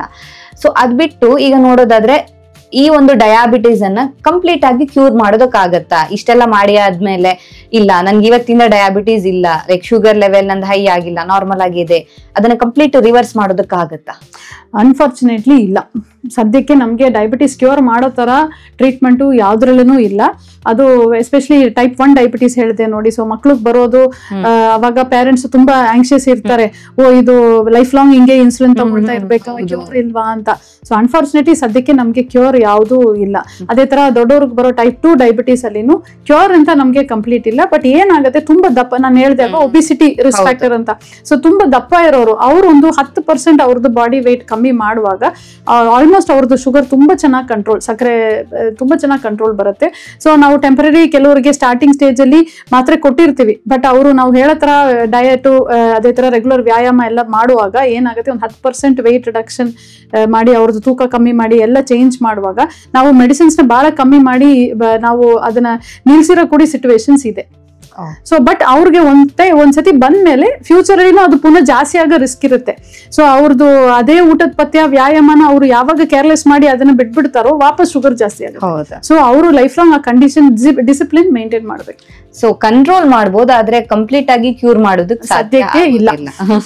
ಸೊ ಇನ್ಸುಲಿನ್ ಅನ್ನು ಕೂಡ ಅಷ್ಟೇ, ಈಗ ನೀವು ಮಕ್ಕಳಿಗೆ ಕೊಡ್ತಾರೆ ಅಂತ ಹೇಳಿದ್ರಲ್ವಾ, ಸೊ ಒಂದ್ಸತಿ ತಗೊಂಡ್ರೆ ಲೈಫ್ ಲಾಂಗ್ ತಗೊಳ್ಳೇಬೇಕಾಗುತ್ತೆ. ಹೌದು, ಮಕ್ಳಿಗೆ ಬರೋ ವೆರೈಟಿ ಹಂಗೆ ಅಲ್ವಾ. ಸೊ ಅವ್ರದ್ದು ಪ್ಯಾನ್ಕ್ರಿಯಾಸ್ ಅಂಗದಲ್ಲಿ ಇನ್ಸುಲಿನ್ ಉತ್ಪತ್ತಿನೇ ಇಲ್ಲ. ಸೊ ಅವ್ರಿಗೆ ಇಟ್ ಇಸ್ ನಾವು ಲೈಫ್ ಸೇವಿಂಗ್ ಡ್ರಗ್ ಅಂತ ಹೇಳ್ತೀವಿ. ಸೊ ಇನ್ಸುಲಿನ್ ಬಹಳ ಇಂಪಾರ್ಟೆಂಟ್. ಅವ್ರು ಒಂದಿನ ಕೂಡ ಇನ್ಸುಲಿನ್ ತಪ್ಸಂಗಿಲ್ಲ. ಮಕ್ಳಿಗೆ ಬರೋ ಆ ಟೈಪ್ 1 ಡಯಾಬಿಟಿಸ್ ವೆರೈಟಿಯಲ್ಲಿ ಅವ್ರು ಒಂದ್ ದಿವಸ ತಪ್ಸಿದ್ರು ಅವ್ರಿಗೆ ಶುಗರ್ಸ್ ಹೈ ಆಗ್ಬಿಟ್ಟು ಅದರಿಂದ ಸುಸ್ತಾಗೋದು, ಉಪ್ಸ ಬರೋದು, ಹೊಟ್ಟೆ ನೋವು ಬರೋದು, ವಾಂತಿ ಮಾಡ್ಕೊಂಡು ಅಡ್ಮಿಷನ್ ಅಂತ ಬಂದ್ಬಿಡ್ತಾರೆ. ಸೊ ಆ ತರ ಟೈಪ್ 1 ಡಯಾಬಿಟೀಸ್ಗೆ ಅವರು ಇನ್ಸುಲಿನ್ ತಗೊಳ್ಳೇಬೇಕಾಗತ್ತೆ lifelong. So type 2 diabetes ಅಲ್ಲಿ ಇನ್ಸುಲಿನ್ ಕೊಡಲ್ವಾ, ಬರೀ ಟ್ಯಾಬ್ಲೆಟ್ಸ್ ಅಷ್ಟೇ ಕೊಡೋದನ್ನ? ಟೈಪ್ 2 ಡಯಾಬಿಟಿಸ್ ಬಂದು 2-3 ಕಾರಣಗಳಿಂದ ಬರ್ತಾ ಇದೆ. ಸೊ ಅದರಿಂದ ನಾವು ಒಂದೊಂದಾಗ ಅಡ್ರೆಸ್ ಮಾಡ್ತಾ ಬರ್ತೀವಿ. ಸೊ ಅವ್ರಿಗೆ ಏನಾಗುತ್ತೆ, ಸ್ಟಾರ್ಟಿಂಗ್ ಸ್ಟೇಜ್ ಅಲ್ಲಿ ಟೈಪ್ 2 ಡಯಾಬಿಟಿಸ್ ಅಲ್ಲಿ ಕೆಲವರು ನಮ್ಮ ಹತ್ರ ಬರುವಾಗಲೇ 400-500 ಶುಗರ್ ಇಟ್ಕೊಂಡು ಬರ್ತಾರೆ. ಸೊ ಅವಾಗ ಏನಾಗುತ್ತೆ, ಒಂದು ಲೆವೆಲ್ ದಾಟಿದ್ರೆ ಆ ಸಕ್ಕರೆ ನಮ್ಗೆ ವಿಷ ಆಗುತ್ತೆ ದೇಹದಲ್ಲಿ. ಸೊ ಗ್ಲೂಕೋಟಾಕ್ಸಿಸಿಟಿ ಅಂತ ಕರಿತೀವಿ. ಸೊ ಅವಾಗ ಸ್ಟಾರ್ಟಿಂಗ್ ಸ್ಟೇಜ್ ಅಲ್ಲಿ ಅದನ್ನ ಕಂಟ್ರೋಲ್ ತರಕ್ಕೆ ನಾವು 1 ತಿಂಗಳು ಆತರ ಒಂದು ಲಿಮಿಟೆಡ್ ಪೀರಿಯಡ್ ಗೆ ನಾವು ಪೇಷಂಟ್ ಗೆ ಇನ್ಸುಲಿನ್ ಮಾತ್ರೆ ಜೊತೆಲಿ ಹಾಕಿರ್ತೀವಿ. ಸೊ ಆ ಟೈಮಲ್ಲಿ ಏನಾಗುತ್ತೆ, ಶುಗರ್ ಕಂಟ್ರೋಲ್ ಬರ್ತಾ ಬರ್ತಾ ಅವ್ರದ್ದು ಲೈಫ್ ಸ್ಟೈಲ್ ಚೇಂಜಸ್ ಬರ್ತಾ ಬರ್ತಾ ನಾವು ಅದನ್ನ ಕಡಿಮೆ ಮಾಡ್ತಾ ಬಂದು ನಿಲ್ಸ್ಬಿಡ್ತೀವಿ ಇನ್ಸುಲಿನ್. ಬಟ್ ಟೈಪ್ 2 ಡಯಾಬಿಟಿಸ್ ಅಲ್ಲಿ ಇನ್ನೊಂದು ಸಿಚುವೇಶನ್ ಬರುತ್ತೆ. ಯಾವಾಗ ಅಂದ್ರೆ ಅವ್ರಿಗೆ ಶುಗರ್ ಬಂದು ಒಂದು 10-15 ವರ್ಷ 20 ವರ್ಷ ಮೇಲೆ ಆಗಿರುತ್ತೆ. ಅಂಡ್ ಇರೋ ಬರೋ ಎಲ್ಲಾ ಮಾತ್ರೆನೂ ಬರ್ದಿಟ್ಟಿರ್ತೀವಿ. ಅವರು ಡಯಟ್ ಕಂಟ್ರೋಲ್ ಎಲ್ಲ ಮಾಡಿರ್ತಾರೆ ಪಾಪ, ಆದ್ರೂ ಶುಗರ್ ಕಂಟ್ರೋಲ್ ಚೆನ್ನಾಗಿ ಬಂದಿರಲ್ಲ. ಸೊ ಅವಾಗ ನಾವು ಇನ್ಸುಲಿನ್ ಸ್ಟಾರ್ಟ್ ಮಾಡ್ಬೇಕಾಗತ್ತೆ. ಅಂಡ್ ಈ ಸಿಚುವೇಶನ್ ಅಲ್ಲಿ ನಾವು ಸ್ಟಾರ್ಟ್ ಮಾಡಿದ್ರೆ ಸಾಮಾನ್ಯವಾಗಿ ಅದು ಲೈಫ್ ಲಾಂಗ್ ಕಂಟಿನ್ಯೂ ಆಗುತ್ತೆ. ಅಂಡ್ ಕೆಲವರಿಗೆ ನಾನು ಹೇಳ್ದೆ ಅಲ್ವಾ ಕಾಂಪ್ಲಿಕೇಶನ್ಸ್ ಬರ್ಬೋದು ಅಂತ. ಸೊ ಕಿಡ್ನಿ ತೊಂದರೆಗಳು ಇಲ್ಲ, ರೆಟಿನಾ, ಕಣ್ಣಿಂದು ನರ ಪ್ರಾಬ್ಲಮ್, ಈ ತರ ಇರೋರಿಗೆ ಇನ್ಸುಲಿನ್ ಇರೋದು ಒಳ್ಳೇದು. ಯಾಕಂದ್ರೆ ಇನ್ಸುಲಿನ್ ಒಂದು ನ್ಯಾಚುರಲ್ ನಮ್ಗೆ ದೇವ್ರು ಕೊಟ್ಟಿರೋ ಹಾರ್ಮೋನ್ ಅದು. ಸೊ ಅದರಿಂದ ಕಣ್ ಕಿಡ್ನಿ ರಕ್ಷಣೆ ಸಿಗುತ್ತೆ. ಸೊ ಕಣ್ಣು ಕಿಡ್ನಿ ತೊಂದರೆ ಇರೋರು ನಾವು ಅವ್ರನ್ನೇ ಕನ್ವಿನ್ಸ್ ಮಾಡ್ತೀವಿ ಮಾತ್ರೆ ಜೊತೆಲಿ ಸ್ವಲ್ಪ ಇನ್ಸುಲಿನ್ ತಗೊಳ್ಳಿ ಅಂತ, ಬೇರೆ ಕಾರಣಗಳು ಒಳ್ಳೆ ಎಫೆಕ್ಟ್ಸ್ಗೋಸ್ಕರ. ಡಾಕ್ಟರ್, ಹಾಗಿದ್ರೆ ಡಯಾಬಿಟಿಸ್ ಬರ್ದೇ ಇರೋ ರೀತಿಯಲ್ಲಿ ಹೇಗೆ ನಾವು ಕಂಟ್ರೋಲ್ ಮಾಡಬಹುದು? ಲೈಫ್ ಸ್ಟೈಲ್ ಚೇಂಜಸ್ ಅನ್ನ ಯಾವ್ದೆಲ್ಲ ಮಾಡಬಹುದು ಓವರ್ ಆಲ್ ಆಗಿ ನೋಡಿ? ಸೊ ಲೈಫ್ ಸ್ಟೈಲ್ ಚೇಂಜಸ್ ನಾವು ಫಸ್ಟ್ ಡಿಸ್ಕಸ್ ಮಾಡಿರೋ ತರ ಊಟದ ಪಥ್ಯ ಎಲ್ಲರೂ ಅದನ್ನ ಫಾಲೋ ಮಾಡೋದು ಒಳ್ಳೇದು. ಸೊ ನಾವು ಸಾಮಾನ್ಯವಾಗಿ ಏನ್ ಹೇಳ್ತೀವಿ, ಸಕ್ಕರೆ ಕಾಯಿಲೆ ಪೇಷಂಟ್ಸ್ ನಮ್ಮ ಹತ್ರ ಬಂದ್ರೆ ಅದನ್ನ ಒಂದು ಫ್ಯಾಮಿಲಿ ಡಯಟ್ ಅಂತ ಮಾಡಿ, ನೀವು ಮಾತ್ರ ಫಾಲೋ ಮಾಡೋದು ಬೇಡ, ಮನೇಲಿ ಎಲ್ರು ಹೇಳಿ. ಸೊ ಅವ್ರಿಗೂ ಒಂದು ಖುಷಿ ಇರುತ್ತೆ, ಮೋಟಿವೇಶನ್ ಇರುತ್ತೆ. ಇಲ್ಲಾಂದ್ರೆ ನಾನ್ ಮಾತ್ರ ತಿಂತಾ ಇಲ್ಲ, ಎಲ್ರು ತಿಂತಾ ಇದಾರೆ, ಆ ತರ ಒಂದು ಫೀಲಿಂಗ್ ಬರುತ್ತೆ. ಸೊ ಎಲ್ರು ಎಂಟೈರ್ ಫ್ಯಾಮಿಲಿ ಆ ಡಯಟ್ ಫಾಲೋ ಮಾಡಿದ್ರೆ ಒಂದ್ ರೀತಿ ಸಪೋರ್ಟ್ ಇರ್ಬೇಕಾಗುತ್ತೆ. ಹೌದು. ಸೊ ಎಲ್ರೂ ಲಿಮಿಟ್ ಆಗಿ ತಿನ್ನೋದು, ಏನೋ ಅಪರೂಪಕ್ಕೆ ಒಂದು ಸ್ವೀಟ್ ತಿಂದ್ರೆ ನಮ್ಗೆ ಸಕ್ಕರೆ ಕಾಯಿಲೆ ಬರುತ್ತೆ ಅಂತ ಇಲ್ಲ. ದಿನಾ ಸ್ವೀಟ್ ತಿನ್ನೋದು, ದಿನಾ ಜ್ಯೂಸ್ ಕುಡಿಯೋದು, ದಿನಾ ನಾವು ಜಂಕ್ ಫುಡ್, ಬೇಕರಿ ಐಟಮ್ಸ್ ಅದೆಲ್ಲ ತಿಂತಾ ಹೋದ್ರೆ ಸಕ್ಕರೆ ಕಾಯಿಲೆ ಬೇಗ ಬರುತ್ತೆ. ಸೊ ಎಲ್ರೂ ಮನೇಲಿ ಚೆನ್ನಾಗಿ ತರಕಾರಿ ಪಲ್ಯ ತಿನ್ಕೊಂಡು, ಕಾಳುಗಳು, ಪ್ರೋಟೀನ್ ರಿಚ್ ಫುಡ್, ಅದೇ ತರ ಕಾರ್ಬೋಹೈಡ್ರೇಟ್ ನಿಲ್ಸ್ಬೇಕು ಅಂತ ನಾನು ಹೇಳ್ತಾನೆ ಇಲ್ಲ. ಯಾವ ನಮ್ದು ಕಾರ್ಬೋಹೈಡ್ರೇಟು ನಮ್ದು ಅನ್ನ ತಿನ್ನೋದು, ಗೋಧಿ ತಿನ್ನೋದು, ಚಪಾತಿ ತಿಂತೀನಿ ಅಂತ ಒಂದು 5-6 ಚಪಾತಿ ಒಂದೇ ತಿಂದ್ರೆ ಶುಗರ್ ಸಕ್ಕರೆ ಎಲ್ಲ ಲಿಮಿಟ್ ಇಟ್ಕೊಳ್ಳೋದು. ಮುದ್ದೆ ಅದು ಕಂಟ್ರೋಲ್ಡ್ ಫುಡ್ ತಿನ್ನೋದು ಇಂಪಾರ್ಟೆಂಟ್. ಮತ್ತೆ ಬಹಳ ಇಂಪಾರ್ಟೆಂಟ್ ವ್ಯಾಯಾಮ. ನಾವು ಎಷ್ಟು ಫುಡ್ ಕಂಟ್ರೋಲ್ ಮಾಡಿದ್ರು ನಮ್ಗೆ ತೂಕ ಕಡಿಮೆ ಆಗ್ಬೇಕು. ಅದೇ ತರ ನಮ್ ದೇಹದಲ್ಲಿ ಇನ್ಸುಲಿನ್ ಹಾರ್ಮೋನ್ ಚೆನ್ನಾಗಿ ಉತ್ಪತ್ತಿ ಆಗ್ಬೇಕು, ನಮ್ದು ಮಾಂಸಗಳು ಎಲ್ಲ ಸರ್ಕ್ಯುಲೇಷನ್ ಎಲ್ಲ ಚೆನ್ನಾಗಿ ಇರ್ಬೇಕು ಅಂದ್ರೆ ಎಕ್ಸರ್ಸೈಸ್, ವ್ಯಾಯಾಮ ಬಹಳ ಇಂಪಾರ್ಟೆಂಟ್. ಸೊ ಎಲ್ರು ದಿವಸ ವ್ಯಾಯಾಮ ಮಾಡಿ, ಒಂದು 30 ನಿಮಿಷ ಮಾಡಿದ್ರು ಕೂಡ ಪರವಾಗಿಲ್ಲ. 30 ನಿಮಿಷದಿಂದ 1 ಅವರ್, 1 ಗಂಟೆ ಮಾಡಿದ್ರೆ ವೆರಿ ವೆರಿ ಗುಡ್. ಅಂಡ್ ಆತರ ಕಂಟಿನ್ಯೂಸ್ ನಿಮ್ಗೆ ಕಂಟಿನ್ಯೂ ವ್ಯಾಯಾಮ ಮಾಡಕ್ ಆಗ್ಲಿಲ್ಲ ಅಂದ್ರೆ ಅರ್ಧ ಗಂಟೆ ಮೇಲೆ ಕಂಟಿನ್ಯೂಸ್ ಕೂರ್ಬೇಡ. ಅರ್ಧ ಗಂಟೆಗೆ ಒಂದ್ಸತಿ ಎದ್ದು ಒಂದು 30 ಹೆಜ್ಜೆ ವಾಕ್ ಮಾಡ್ಕೊಂಡು ವಾಪಸ್ ಬರೋದು ಆಫೀಸಲ್ಲಿ. ಅದೇ ತರ ಮನೆಯಲ್ಲಿ ಇರುವಾಗ್ಲೂ ಓಡಾಡ್ಕೊಂಡೇ ಇರೋದು. ಕಂಟಿನ್ಯೂಸ್ ಸಿಟ್ಟಿಂಗ್ ಹೇಳ್ತೀವಿ ನಾವು, ಕಂಟಿನ್ಯೂಸ್ ಕೂತ್ಕೊಂಡಿರೋದು ಬೇಡ. ಅದೇ ತರ ರಾತ್ರಿ ಬೇಗ ಊಟ ಮಾಡಿ, ಅಂದ್ರೆ 9 ಗಂಟೆ ಒಳಗಡೆ. ಅಂಡ್ ಊಟ ಮಾಡಿದ ತಕ್ಷಣ ಮಲ್ಗೋದು ಬೇಡ. ಒಂದು 2 ಅವರ್ ಆದ್ರೂ ಊಟ ಆದ್ಮೇಲೆ ನಾವು ಕೂತ್ಕೊಂಡು ಇಲ್ಲ ಓಡಾಡ್ಕೊಂಡು ವಾಕ್ ಮಾಡ್ಕೊಂಡು ಆಮೇಲೆ ಮಲ್ಗೋದು ಒಳ್ಳೇದು. ಸೊ ಅದು ಆಮೇಲೆ ಸ್ಟ್ರೆಸ್ ಲೆವೆಲ್ಸ್ ರೆಡ್ಯೂಸ್ ಮಾಡ್ಕೊಳ್ಳಿ. ಎಷ್ಟೇ ಇದ್ರೂ ನಮ್ದು ಮನ್ಸು ಸ್ಟ್ರೆಸ್ ಅದು ದೇಹದ ಮೇಲೆ ಎಫೆಕ್ಟ್ ಮಾಡೇ ಮಾಡುತ್ತೆ. ಅಂಡ್ ಒಳ್ಳೆ ನಿದ್ರೆ ಅಂದ್ರೆ ಸ್ಲೀಪ್ ಹೈಜೀನ್ ಅಂತ ಹೇಳ್ತೀವಿ. ದಿವಸ ಒಂದೇ ಟೈಮ್ ಮಲ್ಗಕ್ ಟ್ರೈ ಮಾಡಿ. ಅದೇ ತರ ಎದ್ದೇಳೋದು ಅಂದ್ರೆ ಎಷ್ಟು 7 hours ನಿದ್ದೆ ಬೇಕಾಗುತ್ತೆ. 7 hours ಇದ್ರೆ very good. Ideal 6 to 8 hours ಹೇಳ್ತೀವಿ. 7 hours ಇದ್ರೆ ವೆರಿ ವೆರಿ ಗುಡ್. ಸೊ ಅಷ್ಟು ಆಗಿದ್ರೆ ಒಳ್ಳೇದು. ಕಂಟಿನ್ಯೂಸ್ ಸ್ಲೀಪ್ ಅಂಡ್ ಎಲ್ಲ ಲೈಟ್ ಆಫ್ ಮಾಡ್ಕೊಳ್ಳಿ. ಮಲ್ಗೋ ತನಕ ಬೆಡ್ ಅಲ್ಲಿ ಮಲ್ಕೊಂಡು ಫೋನ್ ನೋಡೋದು. ಸೊ ಆ ಬ್ಲೂ ಲೈಟ್ಗೆಲ್ಲ ನಮ್ಗೆ ನಿದ್ರೆನೆ ಬರೋದಿಲ್ಲ. ಆ ನಿದ್ರೆ ಕಟ್ಟೋದ್ರೂ ನಮ್ಗೆ ಹಾರ್ಮೋನ್ ವೇರಿಯೇಷನ್ಸ್ ಆಗಿ ಸಕ್ಕರೆ ಕಾಯಿಲೆ ಎಲ್ಲ ಪ್ರಾಬ್ಲಮ್ಸ್ ಬರುತ್ತೆ. ಸೊ ಆತರ ಇದ್ ಮಾಡ್ಬೋದು. ಅಂಡ್ ರೆಗ್ಯುಲರ್ ವರ್ಷಕ್ಕೊಂದ್ಸತಿ ಚೆಕ್ಅಪ್ ಮಾಡಿಸ್ಕೊಳ್ಳಿ. ಇದು ಅದೇ ನಿಮ್ದು ಒಂದು ಇದೇ ತರ ಎಲ್ಲಾ ವರ್ಷನೂ ನ್ಯೂ ಇಯರ್ ಗೆ ಆತರ ಒಂದು ಟಾರ್ಗೆಟ್ ಇಟ್ಕೊಡಿ. ಎಲ್ಲಾ ವರ್ಷನೂ ಈ ತಿಂಗಳು ನಾನು ಚೆಕ್ ಮಾಡ್ಕೋತೀನಿ ರೆಸಲ್ಯೂಷನ್. ಸೊ ಏನೇ ನಾವು ಗಾಡಿಗೂ ಸರ್ವಿಸ್ ಮಾಡ್ತೀವಿ, ಬಟ್ ನಮ್ ದೇಹಕ್ಕೆ ಮಾತ್ರ ಸರ್ವಿಸ್ ಮಾಡಲ್ಲ. ಸೊ ವರ್ಷಕ್ಕೊಂದ್ಸತಿ ದಯವಿಟ್ಟು ಎಲ್ರು ಒಂಚೂರು ಕೇರ್ ತಗೊಂಡು ಬ್ಲಡ್ ಟೆಸ್ಟ್ ಚೆಕ್ಅಪ್ ಮಾಡಿಸ್ಕೊಳ್ಳಿ. ನಿಮ್ ಫ್ಯಾಮಿಲಿ ಡಾಕ್ಟರ್ ಹತ್ರ ರಿಪೋರ್ಟ್ ತೋರಿಸ್ಕೊಂಡು ಏನಾದ್ರೂ ವೇರಿಯೇಷನ್ಸ್ ಇದ್ರೆ ಸ್ಟಾರ್ಟಿಂಗ್ ಅಲ್ಲಿನೇ ಅಡ್ರೆಸ್ ಮಾಡಿದ್ರೆ ನಾವು ಫ್ಯೂಚರ್ ಎಷ್ಟೋ ನಮ್ದು life quality of life maintain ಮಾಡಬೇಕಾಗಿ. ನಮ್ಮ ಇವತ್ತಿನ ಕಾರ್ಯಕ್ರಮದಲ್ಲಿ ಡಯಾಬಿಟಿಸ್ ಅಂದ್ರೆ ಏನು, ಅದರಲ್ಲೂ ವಿಶೇಷವಾಗಿ ಫಿಸಿಕಲ್ ಆಕ್ಟಿವಿಟೀಸ್ ಅನ್ನ ಮಾಡಬೇಕು, ಲಿಮಿಟೆಡ್ ಫುಡ್ ಅನ್ನ ತಿನ್ಬೇಕು, ಅಂಡ್ ಇದಕ್ಕೆ ಟ್ರೀಟ್ಮೆಂಟ್ ಯಾವ ರೀತಿಯಾಗಿರುತ್ತೆ, ಹೇಗೆ ಅದನ್ನ ಕಂಟ್ರೋಲ್ ಮಾಡಬೇಕು ಅನ್ನೋದನ್ನ ತಿಳಿಸ್ಕೊಟ್ಟಿದ್ದಾರೆ doctor Divyatha madam. Thank you so much ನಮ್ಮ ಇವತ್ತಿನ ಕಾರ್ಯಕ್ರಮದಲ್ಲಿ ಪಾರ್ಟಿಸಿಪೇಟ್ ಮಾಡಿ. Thank you so much. Diabetes ಅನ್ನ ಕಂಟ್ರೋಲ್ ಮಾಡಬೇಕು ಅಂತ ಹೇಳಿದ್ರೆ ನಾವು ತೆಗೆದುಕೊಳ್ಳುವಂತ ಫುಡ್ ಅನ್ನ ಕೂಡ ಲಿಮಿಟ್ ಅಲ್ಲಿ ತಗೋಬೇಕು, ಲೈಫ್ ಸ್ಟೈಲ್ ಮಾಡಿಫಿಕೇಶನ್ ಮಾಡಬೇಕು ಅಂಡ್ ಟ್ರೀಟ್ಮೆಂಟ್ ಅನ್ನ ಸರಿಯಾಗಿ ತೆಗೆದುಕೊಳ್ಬೇಕು ಅಂತ ಇವತ್ತಿನ ಕಾರ್ಯಕ್ರಮದಲ್ಲಿ ಡಾಕ್ಟರ್ ತಿಳಿಸ್ಕೊಟ್ಟಿದ್ದಾರೆ. ಆರೋಗ್ಯಕ್ಕೆ ಸಂಬಂಧಿಸಿದಂತ ಹೆಚ್ಚಿನ ವಿಡಿಯೋಗಳನ್ನ ನಮ್ಮ ವಿಜಯ ಕರ್ನಾಟಕ ಪೇಜ್ ನಲ್ಲಿ ನೀವು ನೋಡಬಹುದು.